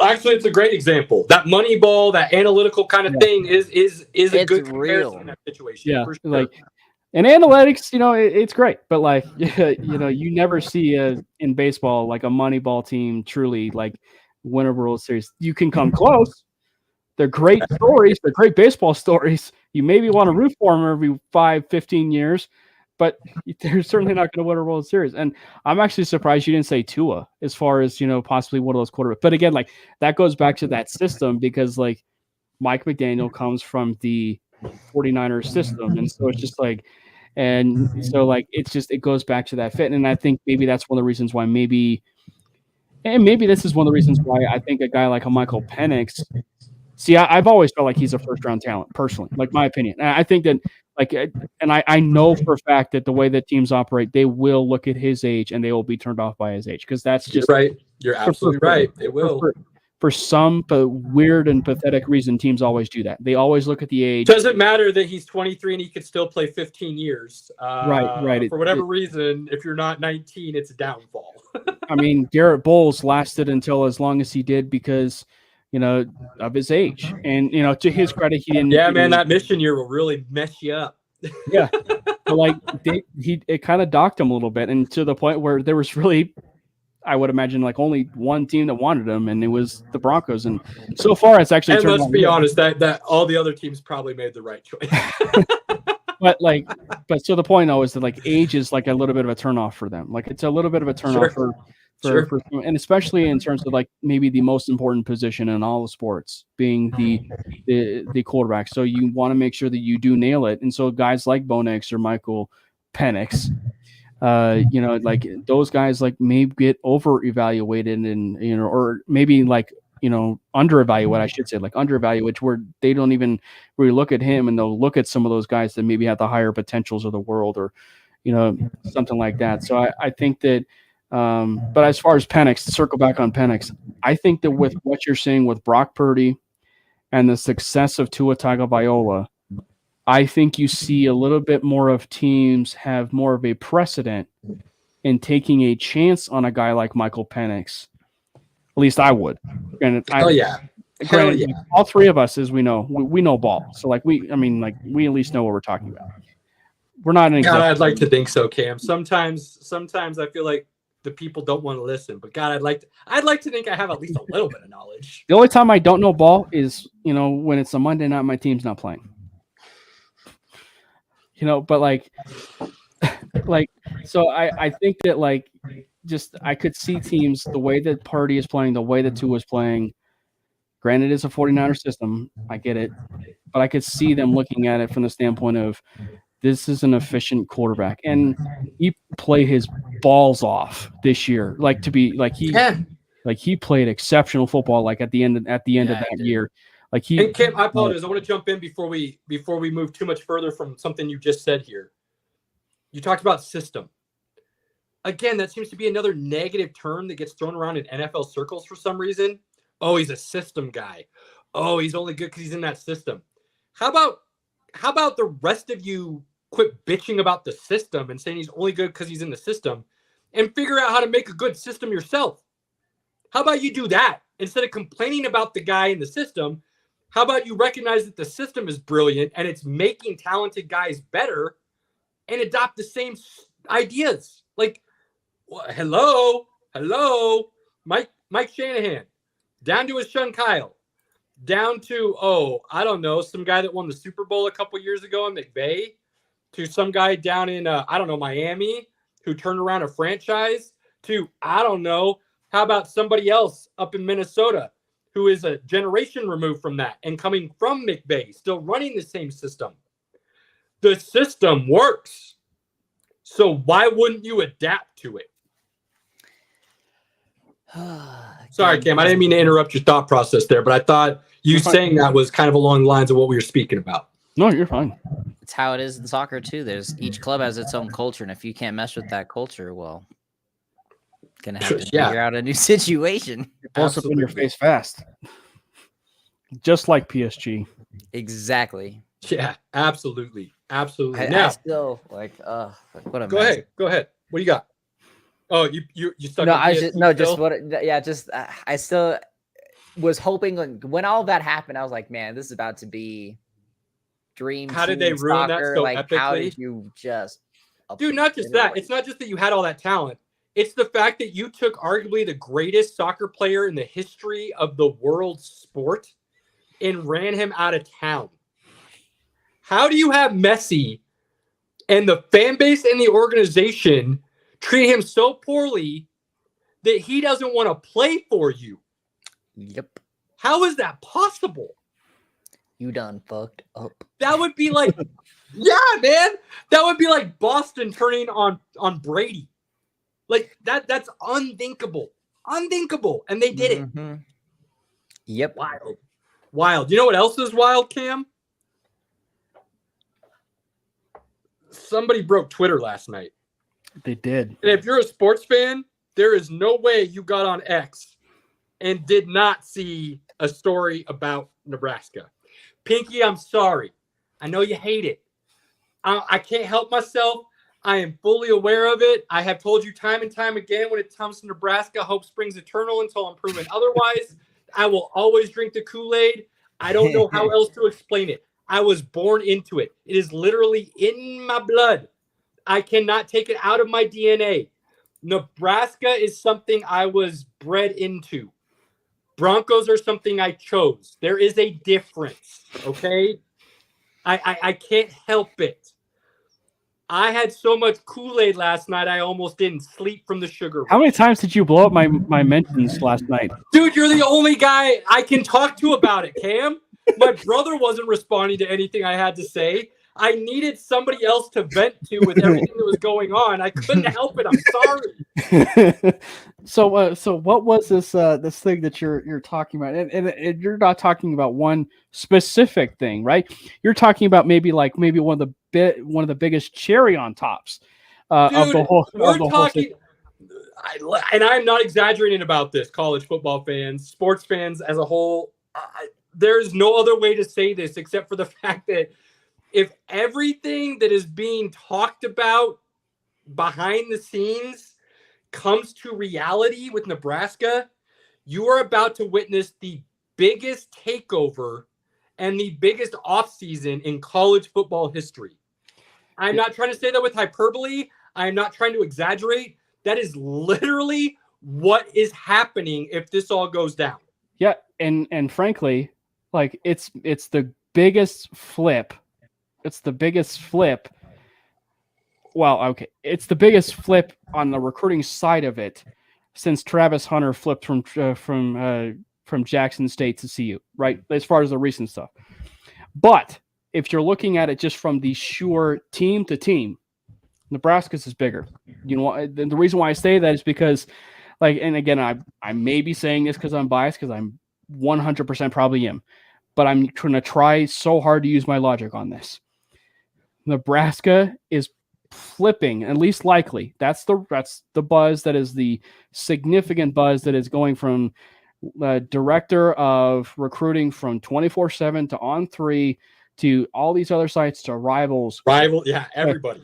To where you're talking about a crystal ball. And anybody that doesn't know, a crystal ball is like, you know, the big prediction for, like, you know, putting a player like he's going here, and it's not just this is like Adam Schefter reporting something in the NFL, basically. Yeah, is what yeah. I'm trying to tell you right now. Yeah, and so it's like you see it for high school recruits, and you're starting to see it now for like transfer portal quarterbacks or transfer portal players. The crystal ball that I'm saying right now has Dylan Raiola, the number one quarterback prospect in the class of 2024.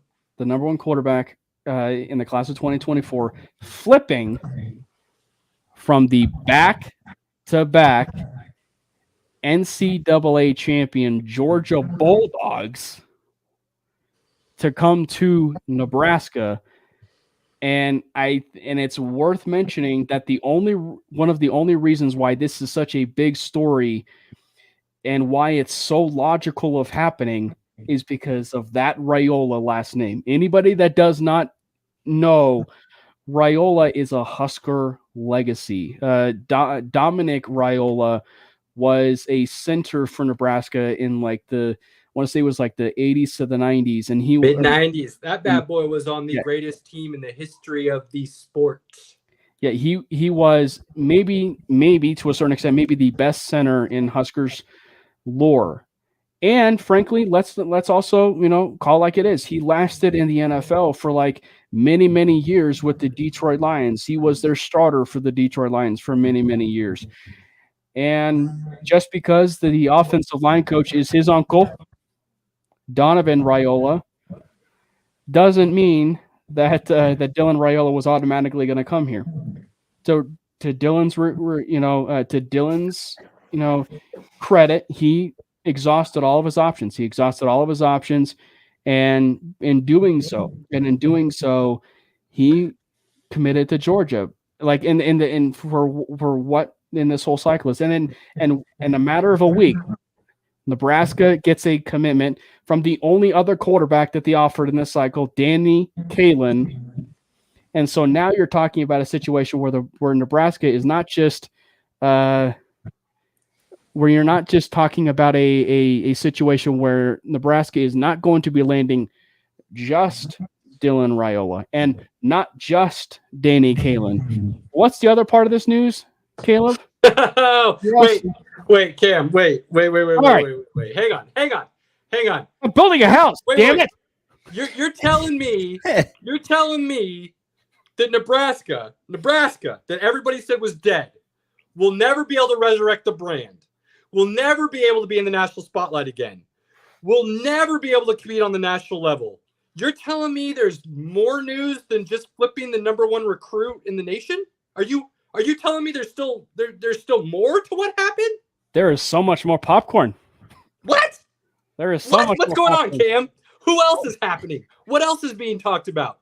Is there possibly a Big Ten team that is unhappy with their situation because somebody else, I don't know, Nebraska, is about to grab some of their talent that they ran out of town? I think that's exactly what's going to happen. I think you're seeing a team that went 11-1.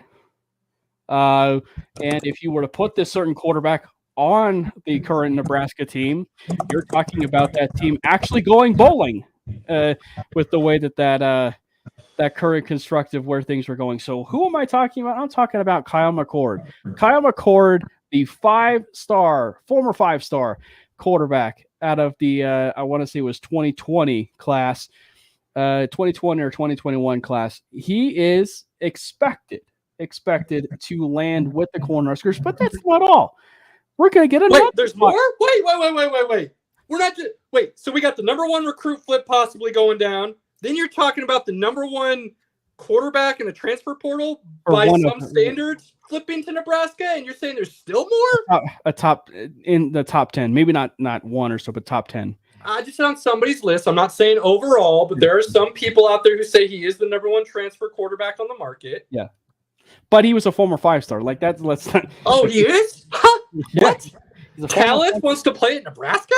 And then, so he's expected to transfer, and I guess his buddy that they've been talking together down there at Ohio State, some wide receiver that's a former five-star that kind of finds himself in the Trey Palmer discussion. Oh, like what is going on over here? Like this wide receiver that kind of felt himself stacked with guys like Chris Olave and Marvin Harrison Jr. and a bunch of other wide receivers down there at Ohio State. Who could that be? Julian Fleming. Oh, Julian Fleming, another five-star wide receiver, is going to possibly, should I say, favored to go to Lincoln instead of that fraudulent school of 2023 in Penn State.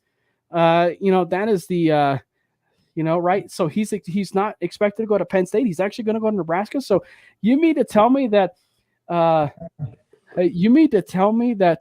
Nebraska has the possibility in the next 12 to 72 hours right now to land 3 5-stars, which no one thought was actually conceivable or even possible?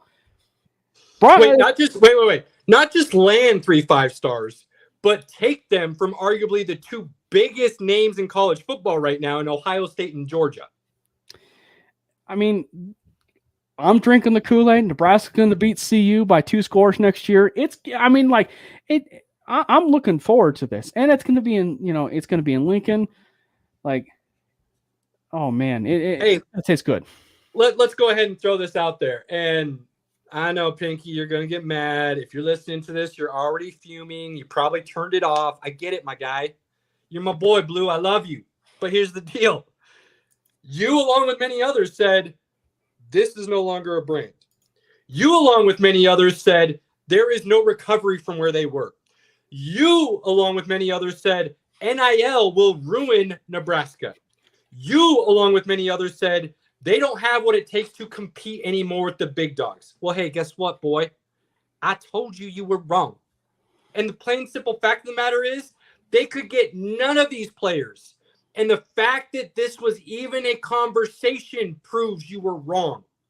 Because I've been telling you, Nebraska has the best facilities in the country. Now, I'm not saying it's the best as in better than everybody else. They're the best. We're biased. I'm saying they are on par with everybody else. No, they're the best. We're 100% biased, but they're the best. Best. I'll go full in, Cam. I will go full in with you right now on the Kool-Aid. Best in the country. I will say it is by far, and I don't give a shit what anybody says, I will throw down for this. And hell yeah, I'm biased, but it is proven. My Nebraska biggest thing is has the best. Yo, you can be a Sparty all you want, my guy, and your basketball program's legit. Not That's right all now. you It's fucking garbage. Are you kidding is, me? but that's I all don't you even want got, to talk about okay? freaking Michigan State Okay? Athletic. It's god awful. Nebraska, plain and simple, has the best fan base in the country for any sport. Any sport. Nebraska has the best fan base in the country. That is voted on. That is proven. 1,000%. Time over. It's infuriating at times. So here's the deal. Here's the deal, and I mean this as objective as I possibly can, knowing everything that I'm about. Okay, I told you that there is a hungry fan base that is sleeping. There is an NIL collective that has the money to compete with anybody else out there who has been napping for the last 2 decades. And what they needed was a competent leader at the top, as in the AD, which they now have in Trev Alberts, to make a competent hire, which they now have in Matt Rule. And I will say this again, Scott Frost was the right hire at the time. Through no fault of his own and some very at the time.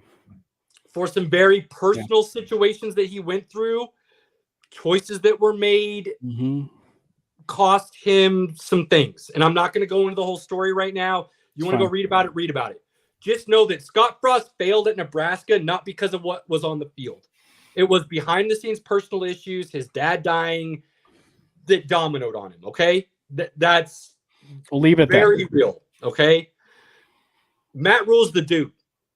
And Matt Rule is coming out and saying all the right things and doing all the right things. When he came out 2 weeks ago and he told you, hey, make no mistake about it, a good quarterback in the transfer portal is $1 million, $1.5 million, $2 million. He wasn't saying that to educate people. He was saying that because he's a super intelligent dude that said, hey, NIL collective, I know you guys are hungry. You want to be serious? You want to get back to where we want to be? This is what it takes. Are you waking up yet? And guess what? It appears they woke up. So even if they don't catch the big fish this time, Nebraska, as I've been telling people, is on the map. And it is a matter of time before people are going to have to start recognizing that the brand and that legacy is still very much alive.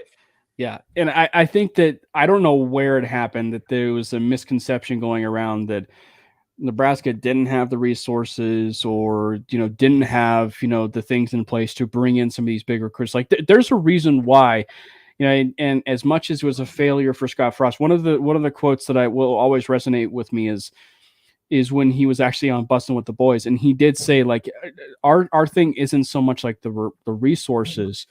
Like, it's just like, once you get the recruit in here, can you get him to leave? Like, that's the thing. It's like, once he's here, you can't necessarily get him to leave because he enjoys it so much. And like, just because people think that like, there's nothing much to do in Lincoln, like, the point is like, it's such an elite college town. Like you get any college student, down there in Lincoln, like they love it down there in Lincoln. And actually it's one of the reasons why, and I will be the first to say this, it's one of the reasons why Dion going to Colorado was such a big move, because people that go down there to Boulder, like you go down to Boulder as a recruit, it's hard for you to leave, not just one because of Deion Sanders, but two, like Boulder is a college city. it's an elite college city. Like there's no reason, like there's no like they didn't call it a.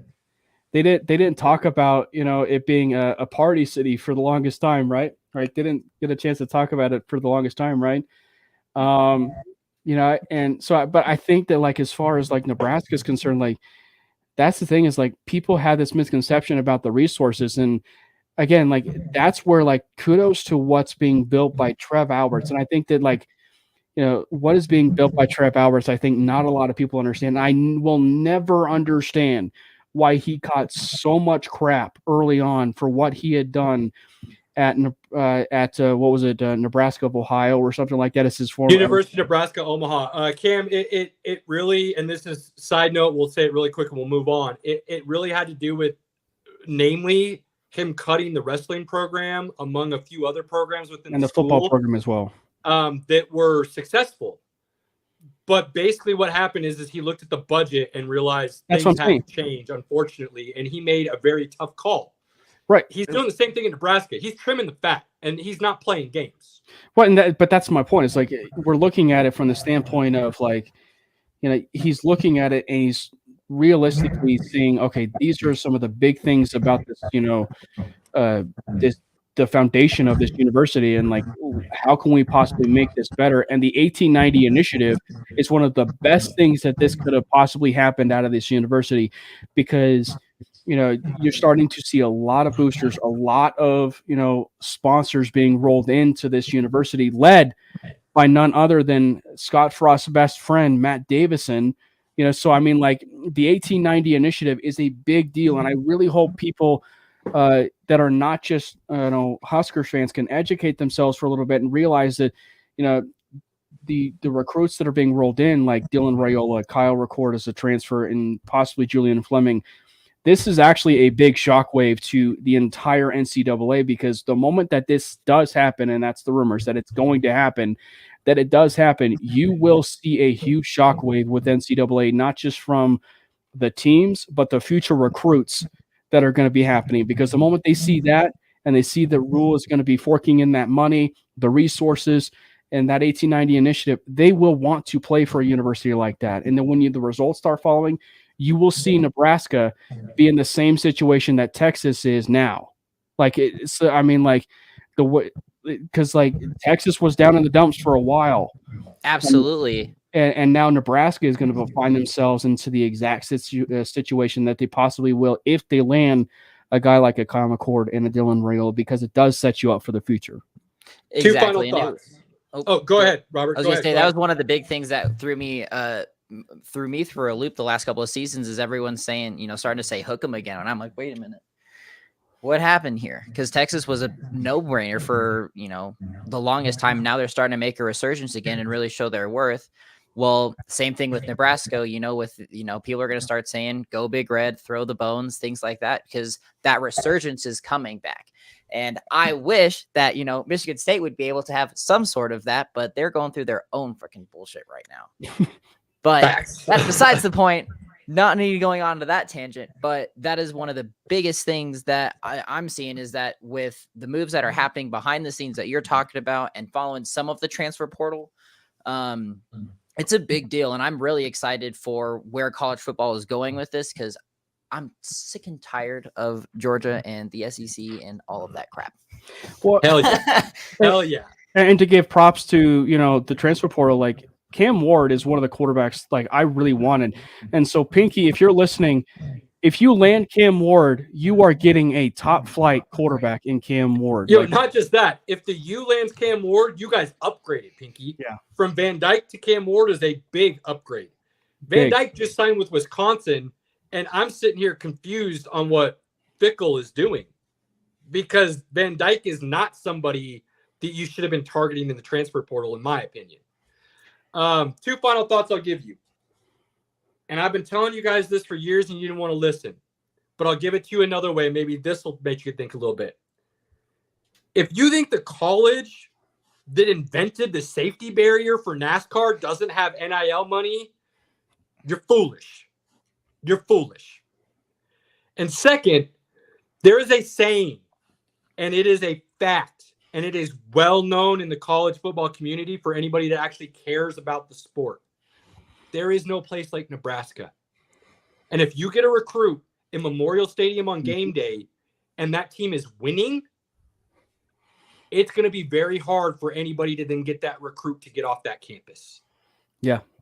Well, and to tie a bow on Dylan Raiola, one of the reasons why he's going to take an official visit this weekend, but like the reason why so many people are like, doing the crystal ball flip for him is because he's going to take an official visit, but he really doesn't need to take an official visit. Like he can actually make up his mind because he's got the Husker legacy, he's got the connections, he's got the ties already to that university. He doesn't really need to take an official visit.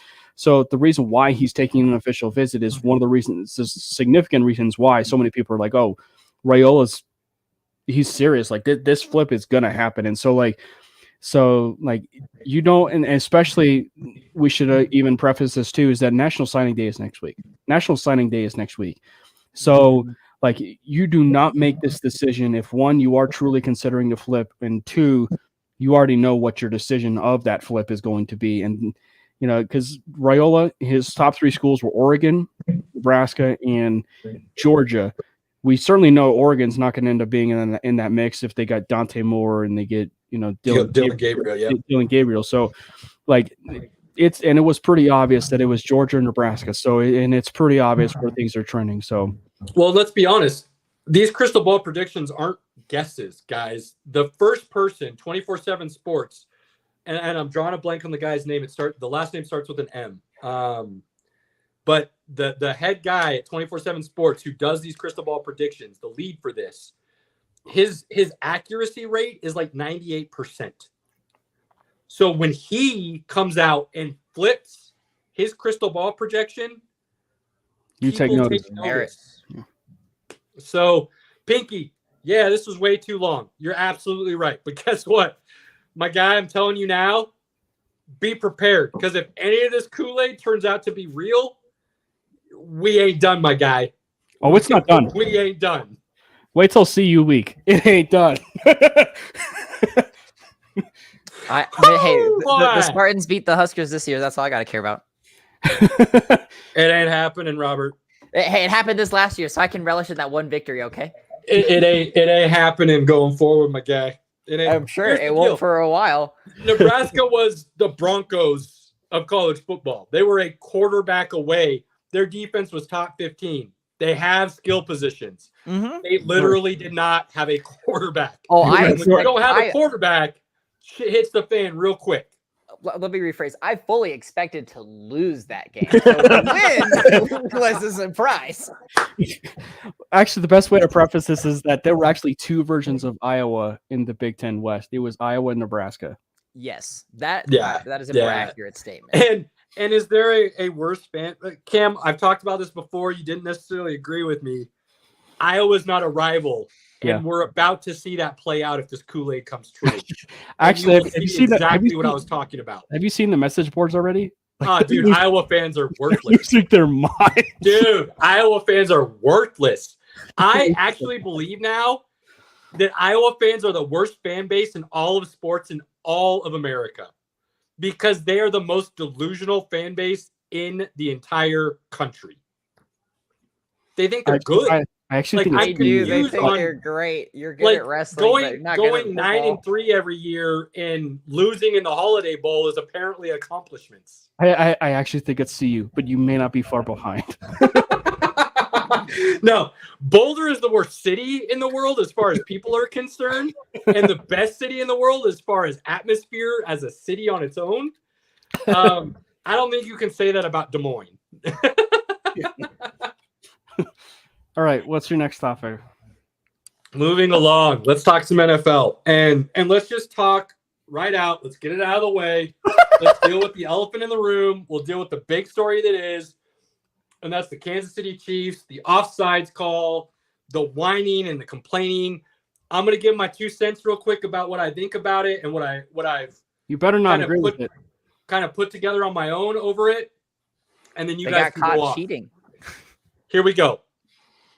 First of all, was it a bullshit call? Yeah, it was. Was it a What? Wait, just let me finish. Just hear me out. Let me finish, and then you guys can throw in. Was it a bullshit call? Hell yeah, it was, because it had no effect on the actual play itself. Was it the right call? Absolutely. He was offsides.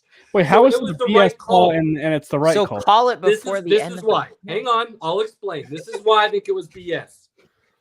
And it's the Chiefs' fault why it was BS, not the refs. It's the Chiefs' fault.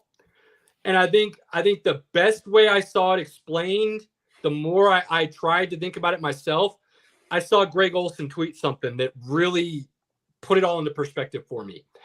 If you look at the picture, the still shot of right before the ball was snapped, Kadarius Toney's foot is on the line. His toe is slightly over. That's why I say it was a bullshit call, because 99% of the time they're not going to make that call. This is why they're not going to make that call 99% of the time. One, the way the Chiefs' offensive line lines up and has lined up for the last 5 years, their guards and tackles are so far off the line, it should be called an illegal formation right away, because their shoulders are nowhere close to the back ass of the center. So right there, they're already screwing themselves by lining up so deep, it throws off the perspective of the line of scrimmage. 2, the Chiefs center, instead of stretching the ball out to where the line of scrimmage is, pulled it back underneath him. So while the line of scrimmage should have been, I think it was the 40 or the 41, somewhere in there, he pulled it, let's call it the 41 on the Bills side of the ball. He pulled it back to the 42. He had it up underneath him instead of stretched out on the line of scrimmage. So when you do that, the perspective down the line from the referee is such that he is no longer able to see the ball, even if Toney was onside. They still wouldn't have been able to see the ball because of where the center was pulling it back to. So all of those things add up to where the refs had no choice but to make that call. Now, take it a step further, Kadarius Toney screwed up. Because if you're going to go look over to the ref he did and check if you're on sides, you better wait for the ref to tell you whether or not you're on sides, not wave a hand and then look. You better look to see what you're asking for. He didn't do it. Yeah, it was like a half-hearted Yeah, it was then we're moving along. Hey, what's up? Yeah, the other thing that really blows my mind that it was called, and why I say it was kind of bullshit, even though it was the right call, and I don't remember exactly who gave this stat, but it was on one of the ESPN morning shows. Andy Reid in his career has had something like 33,000 offensive plays. That is the first time one of his teams has ever been called for offensive offsides, because they're always given that warning or benefit of the doubt up until this point. So there are so many factors combined to where I can say it was a bullshit call. It shouldn't have been made. But at the same time, that does not take away from the fact that it was the right call because he was offsides, and by the letter of the law, it's a penalty. I'm done. Go ahead, Robert.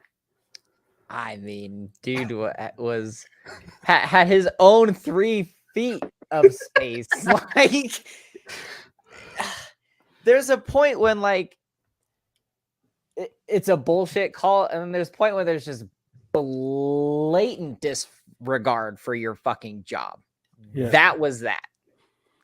Again, he just said, "Hey, what's up?" Didn't pay attention to anything else going on. And especially when it's coming down to that type of a situation, you better fucking pay attention to what you're doing, son, or what you just witnessed, screw up your entire flow. And the thing that I kind of come back to is look, in pickup football, it sounds so easy. Kadarius Toney had the awareness of a 2-year-old. It was just yeah. I mean, when you're playing pickup football, I'm looking at where the ball is, and I'm making sure I'm lining up appropriately, just even to pick up football. There's no referee, but I'm logically looking at where the football is, and I'm making sure I line up. you have to know like where you are and check with the ref. Not, as I said, like not the half-hearted like, yo, what's up? Yeah. And so as much as I want to give, speaking of awareness, as much as I want to give the awareness to Travis Kelce for passing seriously, for passing it to Kadarius Toney, you have to give it to the lack of awareness to Kadarius Toney. And also we have to just talk about this whole snowball babiness, the crybaby attitude of, the whole Kansas City Chiefs in general. Got caught. I mean, like they literally got caught. And oh, by the way, the whole situation makes you worse. Like it makes you look like an entitled piece of It makes you look like high school babies. Yeah, it literally looks like you are an entitled baby who wants things handed to you. It makes it seem like the world revolves around you. You want a great tweet? Go look at my tweet at Cameron Parker PO. I posted a banger of literally how Patrick Mahomes feels about how the entire world revolves around him. It's a South Park clip. Go! It's a banger. Go search it. Anyway, but like he literally on the press conference was explaining how like it's about the going about the players and treating the players like, I mean, like, bro, Kadarius Toney literally cost you the entire game. You want to talk about a player like Let's talk about Toney. Yeah, let's talk about Toney. Let's actually intentionally throw your player under the bus for losing you that game. And oh, by the way, let's talk about your punk ass attitude to Josh Allen, where you are a sore freaking loser to Josh Allen, where you didn't actually say, oh, you know what? Hey, good game, Josh. It was really good to play against you. And I'm really, unfortunately it didn't go our way. The look on Josh Allen's face after that handshake was like, wait, what? What just happened? You think Josh Allen went to Russell Wilson after the 12-man and said, you know what? Gosh darn it, we didn't have 12 men on the field. We should have won that game. No. Better yet, do you think he went, yo, it should have been 5 seconds, not 6, bro. Yeah, it is such a bad attitude, and it's not just Mahomes. It's Andy Reid. Andy Reid, a historically good coach in the NFL, shouting his mouth off. Mahomes shouting his mouth off, and I mean, he circled back a little bit and calmed it down a little bit on Monday, but it was just like Mahomes did. But still, it doesn't take away from the fact it is literally on record of you being a baby to Josh Allen and to the rest of the world. And oh, by the way, you made yourself look bad. You made the Chiefs look bad. And you made the entire Chiefs fan base come after you for looking so bad. Like there are Chiefs members of the Chiefs fan base that actually disagree with what you did there because it made you look bad. It made the entire fan base look bad. So the whole scenario of just everything that went down from top to bottom was pathetic. The Chiefs are a pathetic organization. I'm glad they're in shambles. The Broncos are taking advantage of it. They're one game from the division lead. Let's ride. Oh no, you didn't just. Oh, okay. He went there. No, he went there. But it's true, though. It's so true. I mean, because at the end of the day, like, okay, but hold on, though, because, and I saw one of this comparison today, and it really pissed me off, is Tom Brady, Mahomes throwing his helmet down like the little crybaby he was. Tom Brady did the same thing with the tablet, but the difference is that he kept it on the field, and then when it went to the press conference, he kept his mouth shut. Exactly. Facts. Kept his mouth shut and kept it classy. Like Mahomes crossed a line with it and then proceeded to destroy his brand over it because now he has a reputation of being a hot-headed bitch because it didn't go his way. Well said from both of you, and I fully agree with everything you both said. Now I will say that's right. No, Cam. No. Hang on. You're not coming on here and getting away with that shit. Well, you already know that. We'll he's trying. That in a moment. He's trying. He already knows, Robert. He already knows what he's doing. He already knows. Here's the deal. I will give credit where credit's due. Mahomes did come out like Cam said. He backtracked, and I do believe what he said was genuine. I do believe, in my personal opinion, and if I'm wrong, I'm wrong. I don't care. This is my opinion. I do believe what you saw from Mahomes was not frustration with that situation and that play call as much as it was a general frustration with his team overall and the lack of doing your job throughout the season. And I think it boiled over at the wrong time in the wrong moment, and he lost his shit in the worst possible way on the worst possible stage. I think he knows that. I think he came out and said all the right things. Now it's about the actions proving the words. As far as what was said and the way he said it, I will give him a pass for the first offense because everybody has a bad day. Everybody can say and do the wrong things in the wrong or the right situations. So it's about proving the words he came out and said on Monday are how he truly feels going forward. If he does that, he gets the pass continuously from me. If he doesn't, then this does not become a one-off that I can forgive. It becomes part of his actual reputation and his overall legacy going forward. So I can, me personally, I can box it and separate it. One word: professionalism. Period. I'm not expecting perfection from everybody at all times because I know I've had my own shit moments in a professional situation. But you have to, on that type of a stage and on that type of a level, you got to be better. You got to keep your composure be a professional. Like it You're doesn't matter. Your job demands it. And I get everybody's got a bad day. I have them too. But at the end of the day, I don't have a fucking multi-billion-dollar platform. Yeah. Well, you know, and the thing is like when it is about the professionalism because, you know, it really doesn't matter if it was a first time thing. You know why? Like, sure. I mean, in the grand scheme of maybe like the human forgiveness element, and there may be a point in time where I do forgive him for, you know, for this, like, but like that moment right there, regardless if it's one time, will live now in NFL archives, fan archives forever. Absolutely true. And attached to his legacy. That will be attached to his legacy, whether it was a one-time thing and people look at it, you know, one way or another. Like Great point. It is a bad point on a bad record and against a team that was also struggling in the Buffalo Bills that needed that win. And so I think for Mahomes, the thing that's so bad, I don't mean to add comedy routine, but it's also true. But like Patrick Mahomes literally acted like his brother. You want to actually oh shit. It's true. Like I mean, like if you want damn, that's a truth bomb, Cam. I'm telling you right now, when you show your true colors, when you are up against it, that tells you more about the person than it does your heart. Absolutely, Cam. Completely. I'm telling you right now, we saw more about the true colors of Patrick Mahomes and this identity of that he is actually more like Jackson Mahomes than we think he is. And not to I will not go there because I too truly believe this is more frustration about the season as a whole rather than that one situation. But damn, that is a damning thought process to attach to it. It's hard not to. I'm bringing it to mainly. But it's true. And to be completely honest, I mean, if you really want to compartmentalize it, Caleb, again, Russell Wilson was not having the greatest season to start off. Literally lost to video game numbers to Miami. What did he do? He was like, you know what? We got to do better. And it starts with me and the rest of the team.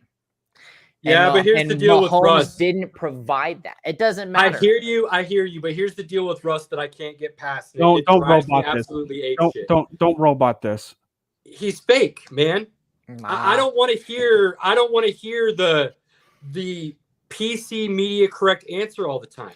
I'm sorry. I want to hear your true feelings, and I want you to give an actual response to questions you're given. And Russ doesn't do that because he's so concerned about his brand. And that drives me bonkers.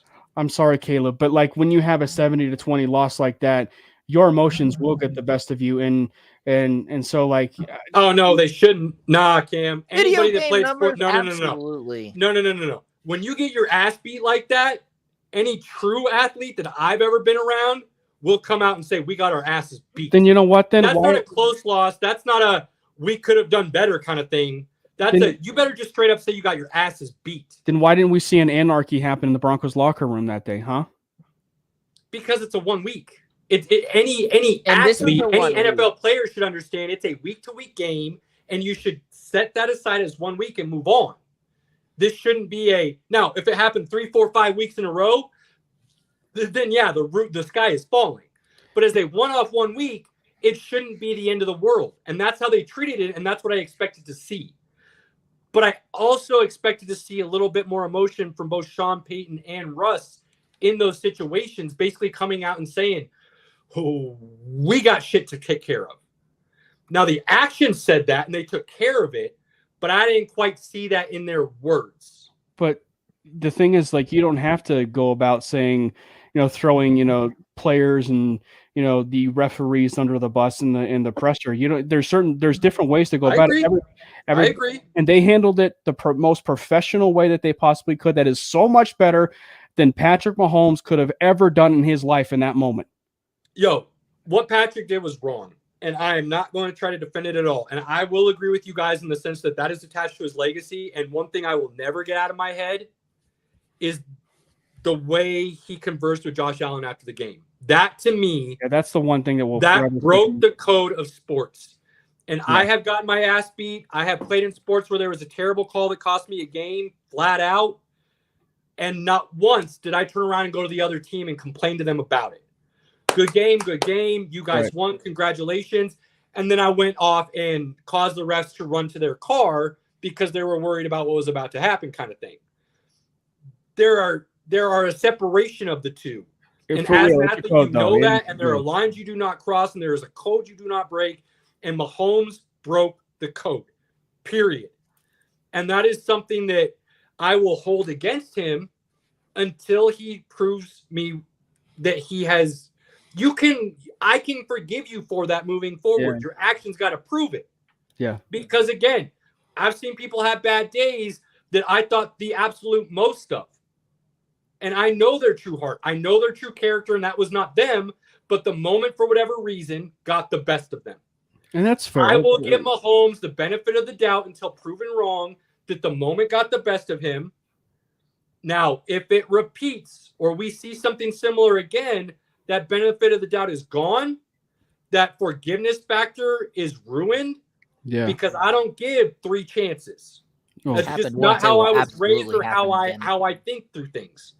But I will give you that opportunity to redeem yourself. I will give you a second chance, and I will give you the benefit of the doubt if all the details of the situation tell me, all the facts lead up to the fact that this is not common. That's fair. Just as the sad reality is, I'm just going to remember that forever. Like, I'm just going to be. You can't forget it. Yeah, you can't. You cannot forget it. It is seared in my. I was blown away when I'm sitting there watching the end of that game, going, "Damn, this presser is going to be fun." And I'm sitting there going, and then I hear him say that to Josh Allen, and I see the look on Josh Allen's face. The look on Josh Allen's face was, "Bro, there's a code, yo." Yeah. And you said that to me? Yeah. And he walked off the field as Travis Kelce turns around and basically says the same damn thing. Yeah. Guys, I know you're frustrated.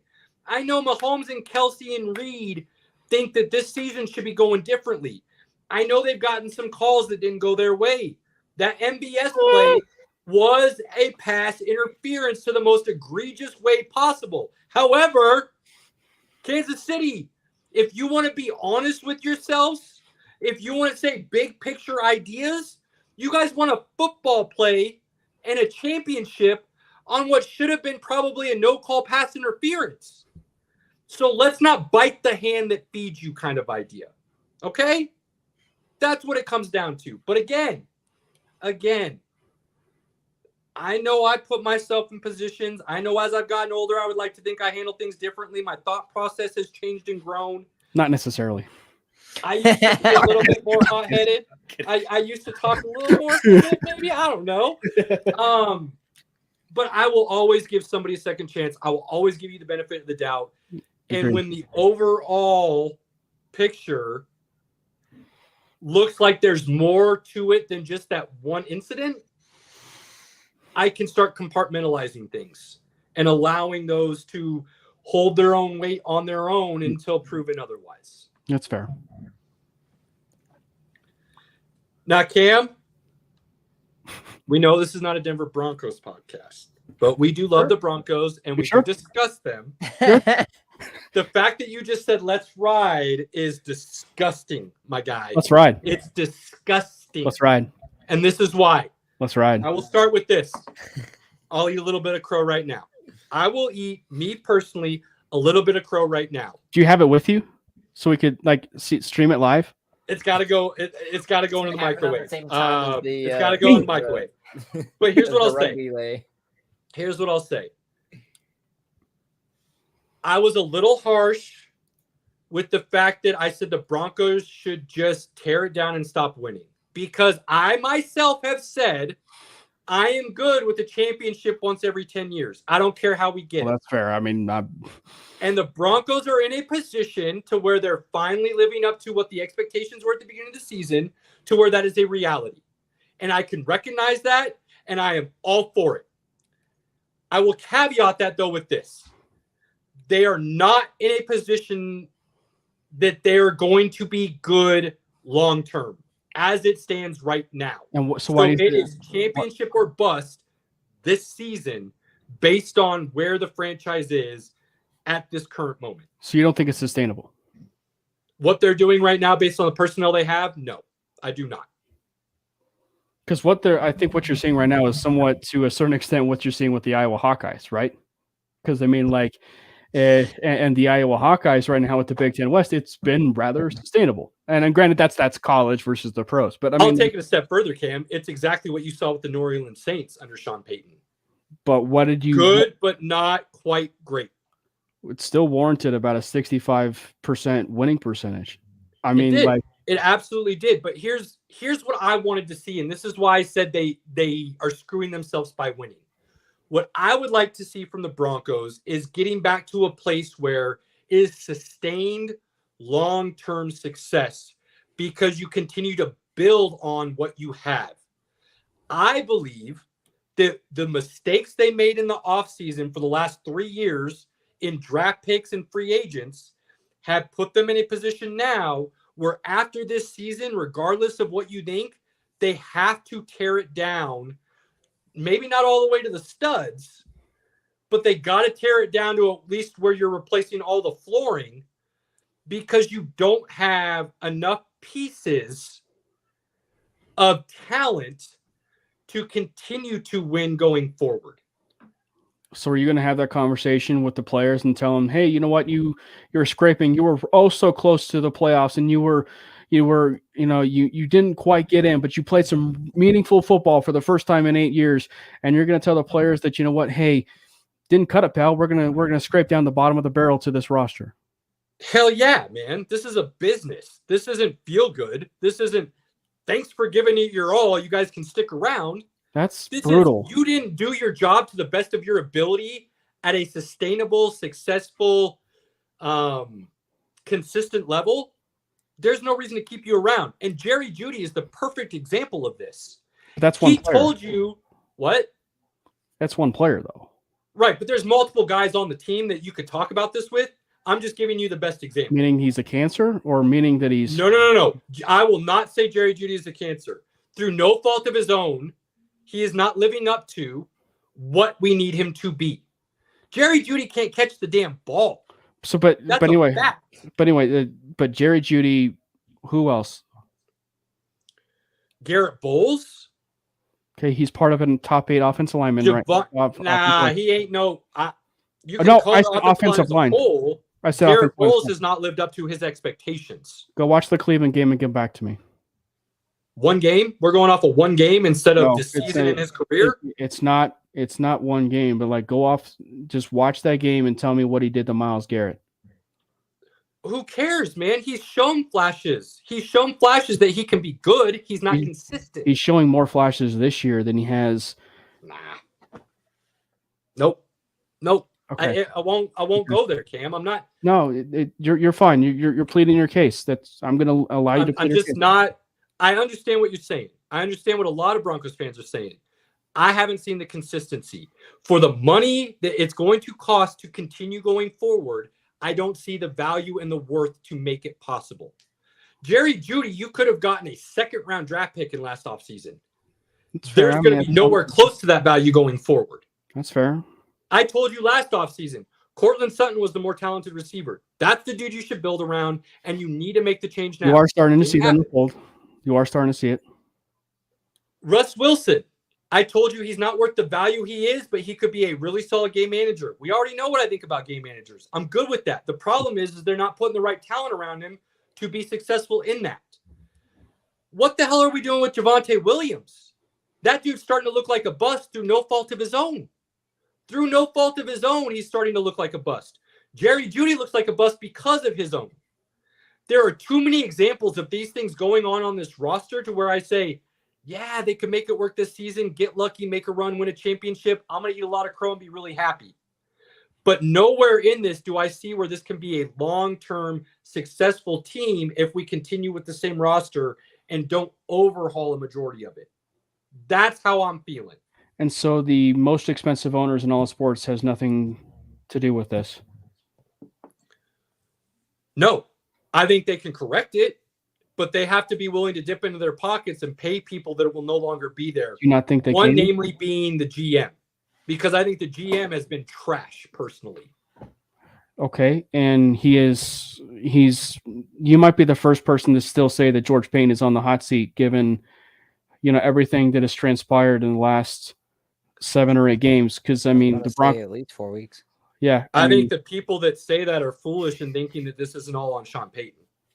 Sean Payton, there is a reason that any of this is successful. Sean Payton is turning some of this coal into diamonds. But who drafted those players? Guys like Nick Bonito, Jonathan Cooper, Baron Browning, who drafted them? You still have to give credit where credit is due. Regardless if you feel like, George Payton is still in there's at least a semblance of he drafted that player, so you have to at least give him credit in that. He may not, to your point, let's just say he doesn't last this year. You still have to give him some props in the sense of, okay, well, he drafted this player, but it was Vance Joseph and it was, this particular guy who developed that. This guy's jumping on now. Oh, man. Look, here's Pinky the deal. is coming in. Here's the deal. You don't have to give credit to him because plain and simple, the head coach is so good. He's making average good. He's making good great. That has nothing to do with the GM. The GM didn't draft the right talent. The GM didn't bring in the right guys when it was needed. And let's be honest, this offseason and the free agents that were signed had nothing to do with the GM. They signed because of the head coach. That GM didn't do anything. I think it's wrong. I still think it's wrong not to at least give some credit where credit is due. Where to the guy. Why would you give credit to somebody who drafted somebody who wasn't the best player at that time on the board? Because he drafted him. Live up to expectations until his head coach showed up. Because he drafted him for the end in mind. No, Cam, you're thinking about it wrong, my guy. You're giving credit to the GM for drafting him, but the dudes were underperforming until the head coach got there. So the talent wasn't that good that was drafted. The head coach is able to raise the tides. That's how I'm seeing it. That's Pinky. how good Sean Payton is. Pinky, what do you have to say on the subject? Oh, I don't even get into it with Caleb because, he's not even a Broncos fan. So. Oh, my God. He's the most negative Broncos fan I know. All right. You, if it's your truth, my man, that's cool. It's cool. I'm not going to hit you for it. I just think it's ruthless the way that say like the Broncos season goes down and they're fighting for meaningful games and the way that they go about it, and to still show ruffle the feathers and just tear down the entire roster the way it is, like still like to the bottom barrel. I that's pretty ruthless. I mean, you can trade players here and there, recoup draft capital, but like to kind of make it bare after. Are you going to pay Bonita? Are you going to pay him the salary going forward after his 5th season? Who's Bonita? Benito. Whatever. Benito. My bad. Benito. Jesus Christ. Cam. He went off the restaurant. You too. Jesus. Hey, you're saying the guys that Peyton drafted are worth signing to a second contract. That's what you're telling me right now? I mean, well, I don't know. We still got some time for that. Dude, come on. Come on, Pinky. After you agreed with me that I saw it with Nathaniel Hackett right away, you guys still want to wait and see? It was really. You know what it is. It's not the best talent that you can have, so go out and find the best talent. Why are you going to pay average? It was pretty easy to see how bad Nathaniel Hackett was. No, I think you're using a wrong example because Bonito's got one of the higher pressure rates in the league when he's playing. he got hurt this last week, so we didn't get to see a lot of him this week. But he's got a pretty damn high pressure rate. I think he's got 6 or 7 sacks too. But Caleb, just so you know, at the end of the day, it all cancels out. We're Husker fans. You're still a Broncos fan, but it all cancels out. You're a Husker fan, so it all cancels out. Any dumb Broncos commentary that you give tonight, it all cancels out because of the fact that we had our Husker commentary and the fact that we have a dumb Miami Hurricanes fan over here in the bottom right-hand corner who may or may not land, Cam Ward. So it's okay. It all cancels out. Like, I mean, it only took him about 2 hours. I'm a realistic Hurricane fan. At least I get that. Look, I'll be honest. I'll always admit it. When it comes to my professional sports teams, I am diehard Nuggets. I am diehard Broncos. But I do not drink the Kool-Aid the same way I do with my Huskers. I will openly admit it, and I will tell everybody time and time again. I was born into the Huskers without a choice. It's in my DNA. The Broncos, the Nuggets, everybody else, I chose. I made that decision to be a fan, okay? But I'm also never been the type of guy to sit here and say, if I believe in something could be better, I'm not going to sit there and say, let's continue to run it back as average. No, if I think we can be better and you're being average and you're going to stay average, fuck that shit, man. No, but I don't give a shit.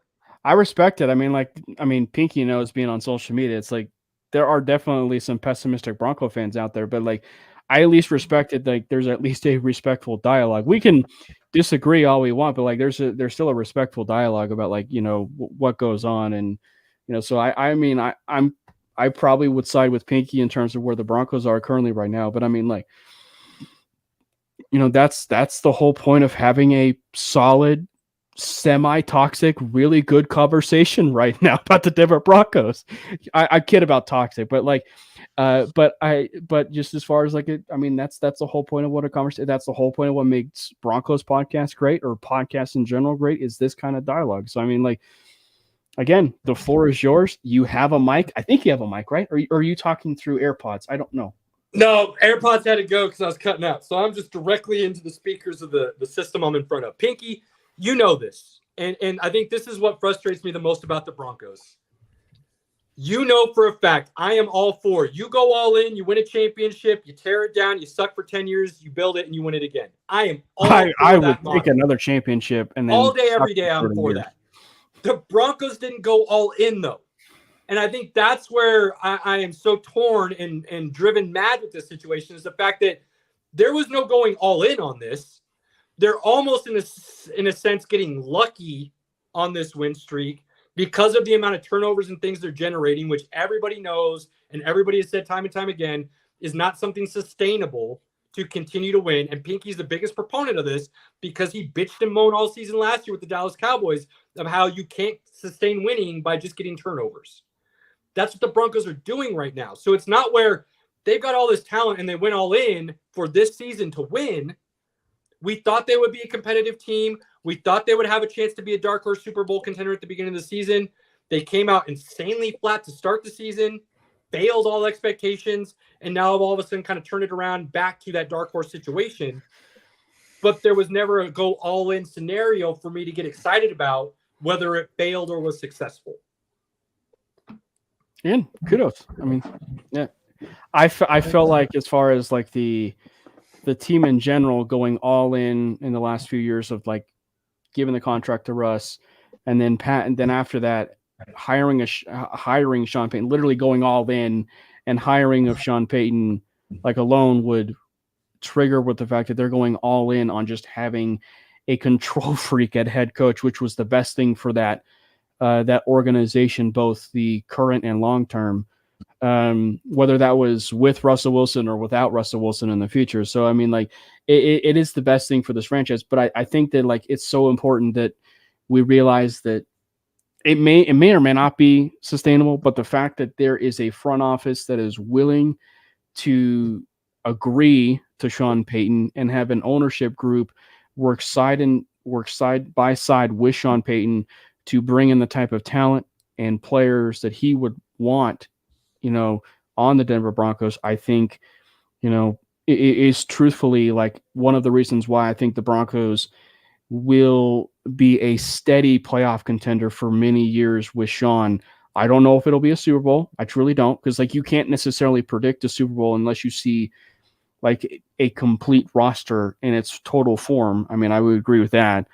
But I mean, like, but you are starting to see the foundational pieces being laid, whether that is with some of these players that are outperforming possibly with, you know, what they were. But you do have to give kudos to what we're seeing with Vance Joseph. He's the creator of all of this in terms of some of that defense. You have to give credit with a certain player, and that is, you know, Jaquan McMillan. He is a big proponent as far as why they are creating the turnovers. He's an instinctual playmaking corner that the Broncos have not had since Chris Harris Jr. And I think that, you know, when just overall, there are foundational pieces that are being led. Obviously, it's not a complete product by any means, because, like, you know, what you see now is not necessarily going to be their Super Bowl team or if they win a Super Bowl or whatever they, you know, but you are still seeing some foundations being led as far as maybe the team, the offense, the structure that Sean Payton wants to run.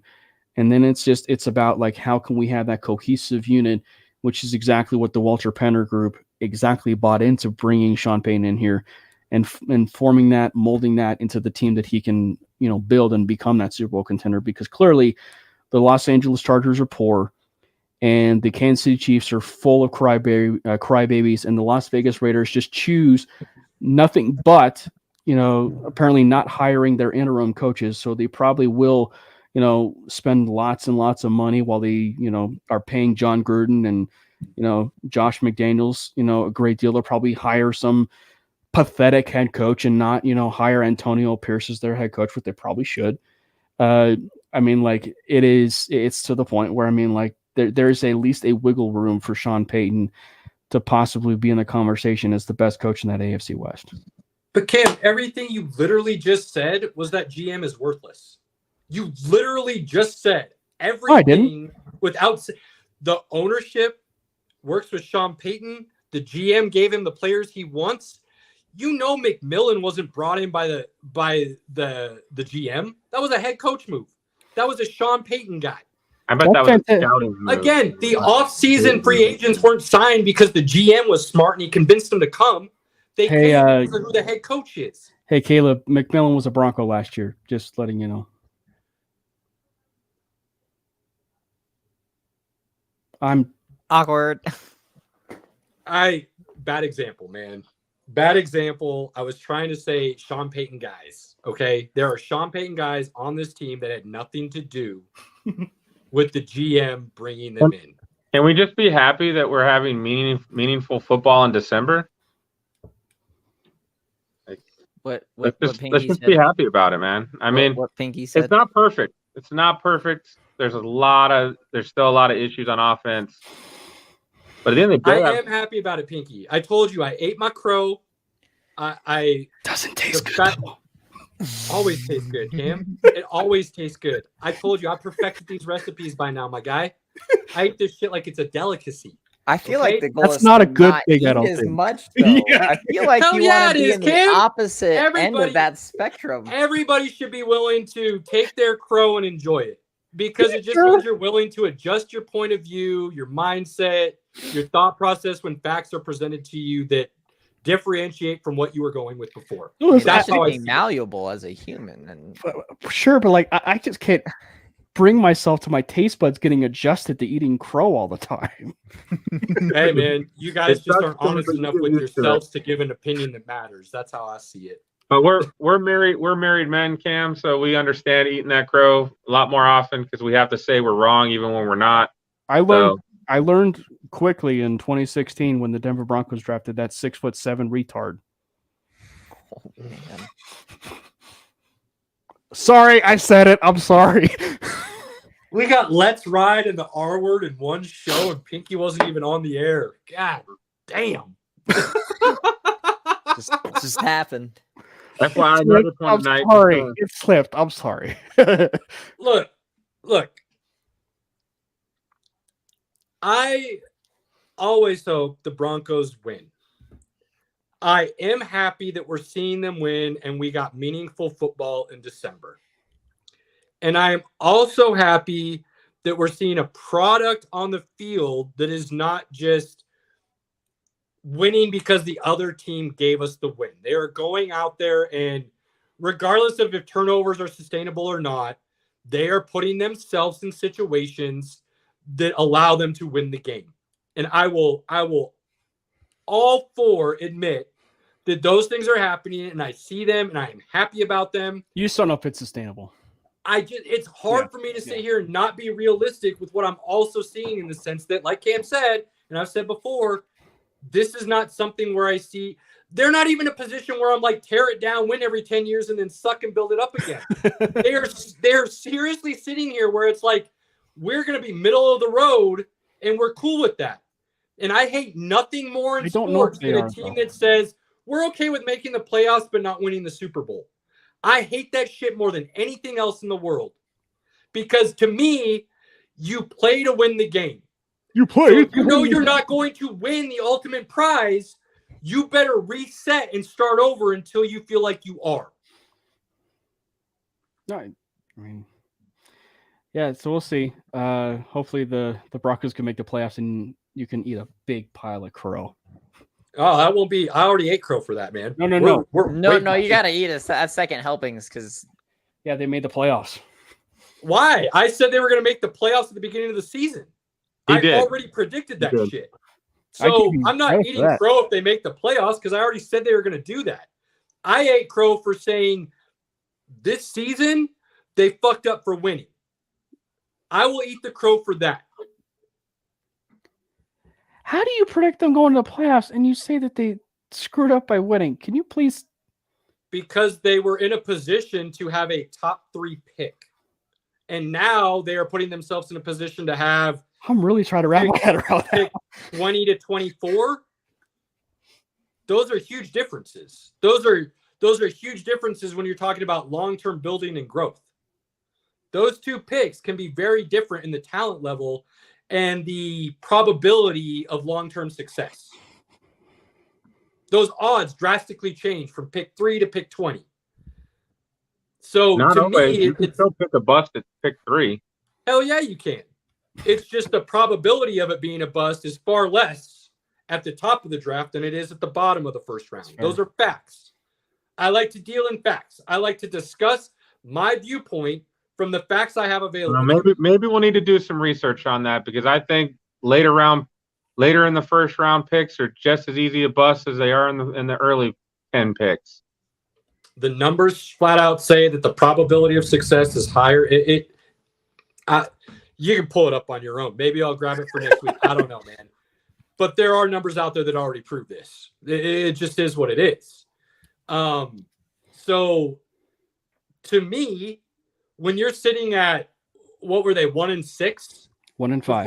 1-5 before that win streak hit.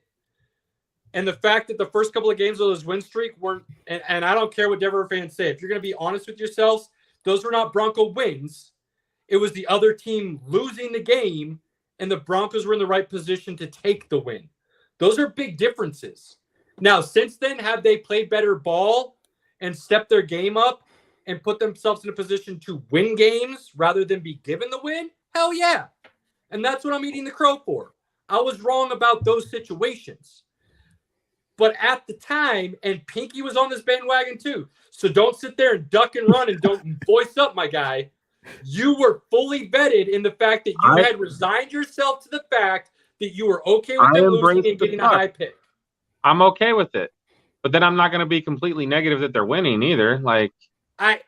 Look, when you win 2 games that you shouldn't have, and you put yourself out of that top 3. But they lost 2 games they shouldn't have. I said some things after the first 2 wins where I said those were bad wins and it ruined what you had. After the 3rd win, I ate my crow. So let's not sit here and act like I didn't change my opinion based on the facts that were given. I did. But I still had an opinion that I felt was best based on the original scenario. No, like I said, I mean, I respect your candid, your candid nature as far as like how you, because I mean, you are different than a vast majority of other Bronco fans, and I think that's why like I appreciate it. Like, I mean, because you look at it a lot differently than maybe some other Bronco fans or a majority of Bronco fans. So that's, like I said, that's the reason why I respect it. We may not agree, and we agree, every once in a while. I mean, like on the Broncos and stuff like that. But I mean, like, that's what makes content so great. And that's the beauty of sports, in my opinion. We all get our opinion, Absolutely. and as long as we can discuss it with facts and we can have an open conversation and walk away from this saying we're still good, this is the fun of it. This is the whole point of having these podcasts and a platform to discuss and go back and forth with people. And We're not all going to agree. I don't expect us all to agree, but I do expect us to all be able to give our opinion with facts based and then walk away and not disagree. But if you're going to come at me with a bunch of fucking opinions and you're not going to give any facts and you're going to ignore every fact and question I ask of you, we're not talking anymore. Yeah. So was that the last thing you want to talk about? No, but we spent so much goddamn time on the Broncos. Spent way too long on I'm just Nebraska. kidding. That was worth it. You Pinky. knew it was coming, and it wasn't just. It was. You can call it Nebraska talk all you want. It was major college football news last night. Look, Plain and simple. That's what it was. I was just And along so we for the ride discussed for that one. Look. It just happened to be that we're terrible homers, and it led in perfectly to something I would like to discuss anyways. And also, like, let's be honest, Caleb, like, Dwayne weighted me that alley-oop. Like, I was LeBron James, and I dunked it. Last night, he literally, like, he went in my mentions and he said, like, it might be time for you to crash, sports nonsense, like, in my mentions. And I was like, I wonder if I will. And sure enough, I did. And this was the longest Husker content I was able to talk about because I needed someone to talk about because, obviously Husker fans are rare in Colorado. I don't know if you know that, Pinky. Like, I know it. I know it. Yeah. Okay. Just Stick out like a sore thumb. Just making sure. That's one of the reasons why red stands out. I mean, when you wear a royal color, people are going to dislike you for the status that you hold naturally. So it's something that is a burden that we have to bear as Husker fans, and you grow up learning how to deal with it. That's right. And we all know that every single person is a Husker fan just by nature because they bleed red. Oh my goodness. Guys, I love doing this shit. I love having a platform that I am able to discuss these things with other people of like ilk. Except when it comes to the Broncos. Look, man, No, you're fine. Here's the deal. I really don't care if people disagree with my takes. What really just what honestly I respect. pisses me off and angers me is when people tell me I'm not a real fan. And that just it takes down to my core and just puts this anger in me that I cannot explain. I get it. I mean, like when you are, I'm sure Robert knows this too. Like, it's just like when people accuse you of being fans, like, it's like one of the biggest triggers, like of anything. And even Pinky, like, just because I remember like, there was an account, I won't say what it was, but like they called me out as a rather popular account according to Broncos Twitter. But like they called me out and they actually said I was like a fake fan. I was like a Raiders fan, like go root for the Raiders. And it was just like they treated me like crap. And it's just like they point blank, like we're just like, how are you even a Broncos fan? Like, you need to go root for the Raiders. And maybe Pinky knows who it is, like as far as the account. But it was just like, I mean, like when they're like blatantly telling you lies and treating you like crap, it's just like, what are you doing? Like, why are you, fan, gating, if you will? Like, why are you fan gating someone to, root the way that they should? They may look at it like a completely different lens, but like they're like, doesn't necessarily mean that they aren't a fan. Like, it's just like, I mean, they chose to root for that fan base. They just have a different opinion than yours, and it's just up to you to respect it. And I guess if you're not going to respect it, then go root for another team, right? I mean, and if you're going to be say like, and not that you are negative all the time, Caleb, but it's just like, if you're going to be like just in everything that you do as far as a team. And again, like I'm saying, like not Pinky's shaking his head. I can't just this guy. He knows how to just that first layer of skin. Pinky likes to sit under just that first layer of skin with me at all times, just right there. But like I said, I mean, you're not negative all the time, but it's just like, but like the people though, and Pinky knows this just being on social media though, like, and whether they are intent in how they portray themselves on it, but like when it's consistent and it's nothing but negative, and it's like, and it's just nothing but negative to the team, and then you're posting nothing but negative messages, and you're posting nothing but hateful messages, and that's all your agenda, right? That is all your agenda as far as like everything that you're pushing. Well, then by that point, like, go find a new team, like sure. Completely. Like if you're going to be pushing that, to me, and again, this is just call it my warped thought process, if you will, and I'm on. Look, we know I live on my own island permanently, and I come off it every so often to agree with people. Not true, because you're here with Pinky. You're not on an island. But here's the deal.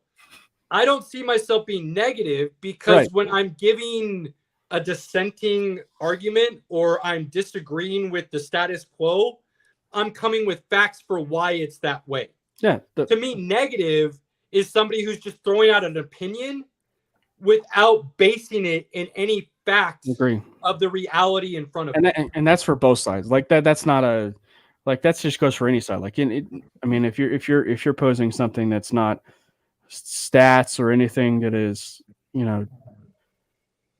in favor of your argument, like emotions take precedent over everything. Like they take a precedent over everything.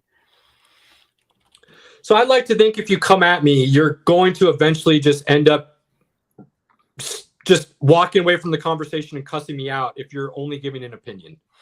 Only if I'm 7 years deep with me. But I will never get, for the most part, I will never get emotional when I'm discussing my thoughts and opinions, because I'm going to continuously base what I'm thinking in my facts. Now, I've always said the beauty of numbers, plain and simple, the beauty of numbers is you can make them say anything you want them to, depending on which numbers you want to provide and how you want to present them. It's true. So Absolutely. What I'm saying and what I'm giving you as facts could absolutely only be half of the story. And I'm not going to deny that. What I do is I take the numbers and the facts that support my opinion, and I'm going to present those to you. But I would like to think, since I've been doing this with Pinky, if somebody truly comes at me with an opinion based in fact that counteracts what I'm giving you, and you show that to me, I do believe I have been willing to accept my fault and reevaluate my thought process. But only on Tuesdays. Damn it, Cam, you take your damn horse and get the hell out of here. This is why I'm always welcome, because I know. Amazing. Pinky, you jumped in late. I know you jumped in to ream me and tell me how much of a dumbass I am. I appreciate the fact that you just kept your mouth shut and allowed your eyes to do the talking.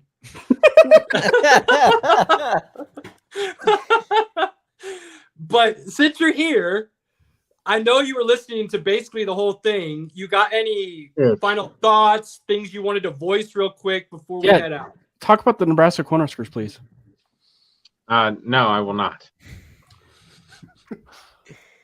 Nobody cares about Nebraska. It's fine.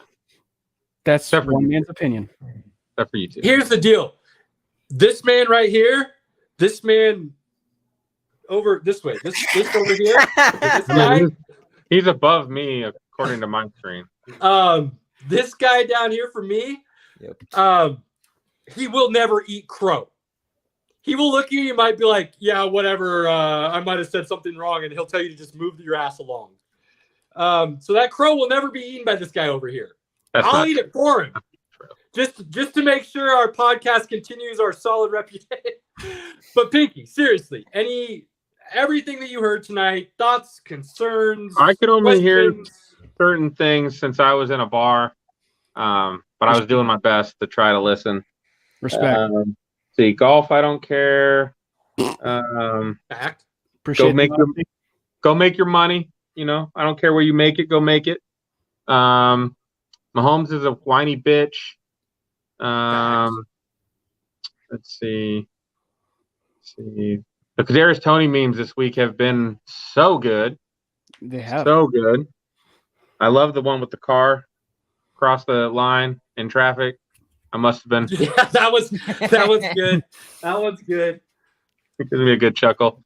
In-season tournament, again, my opinion should be mid-season, not right at the beginning. I think that would help. It did bring a lot of attraction, a lot of viewers. I think that was the best month they've had of ratings in October. So obviously it worked. But I'd like to see it later after teams have kind of built an identity a little bit, gotten used to their players, had some time before they start the tournament. I did see, I don't know if you guys noticed since you guys were talking, Dylan the Raiola rumor. committed? Huh? Dylan Raiola committed? Is that what you're going to say? No, it hasn't happened yet. So I'll wait till it happens. Bill Belichick's supposedly on his way out. I'm gonna bring That was the other thing I was going to talk about tonight. I figured we'd save it for next week since we got deep in the Mahomes and Bronco conversation. Husker conversation, the only That also took precedent today. the only conversation that mattered. If he signs that, then it's worth talking about. Look, No, the it's fact that worth it broke talking about college Twitter last night was worth talking about, Pinky. If it was Alabama, Georgia, Ohio State, anybody else would have discussed it. You've got It would have been like big news. 50 crystal balls going to Nebraska, just FYI. Cam, give me your final thoughts. Oh, I thought it was great. I thought one of my best comments was calling Patrick Mahomes his brother Jackson Mahomes. I thought that was like the best. That comment was solid. That was a solid comment. Yeah. That was infamous almost. Hey, I'm going to give Jackson some credit that we haven't really heard from him in a year. Just going to say. Good. Look pretty quiet.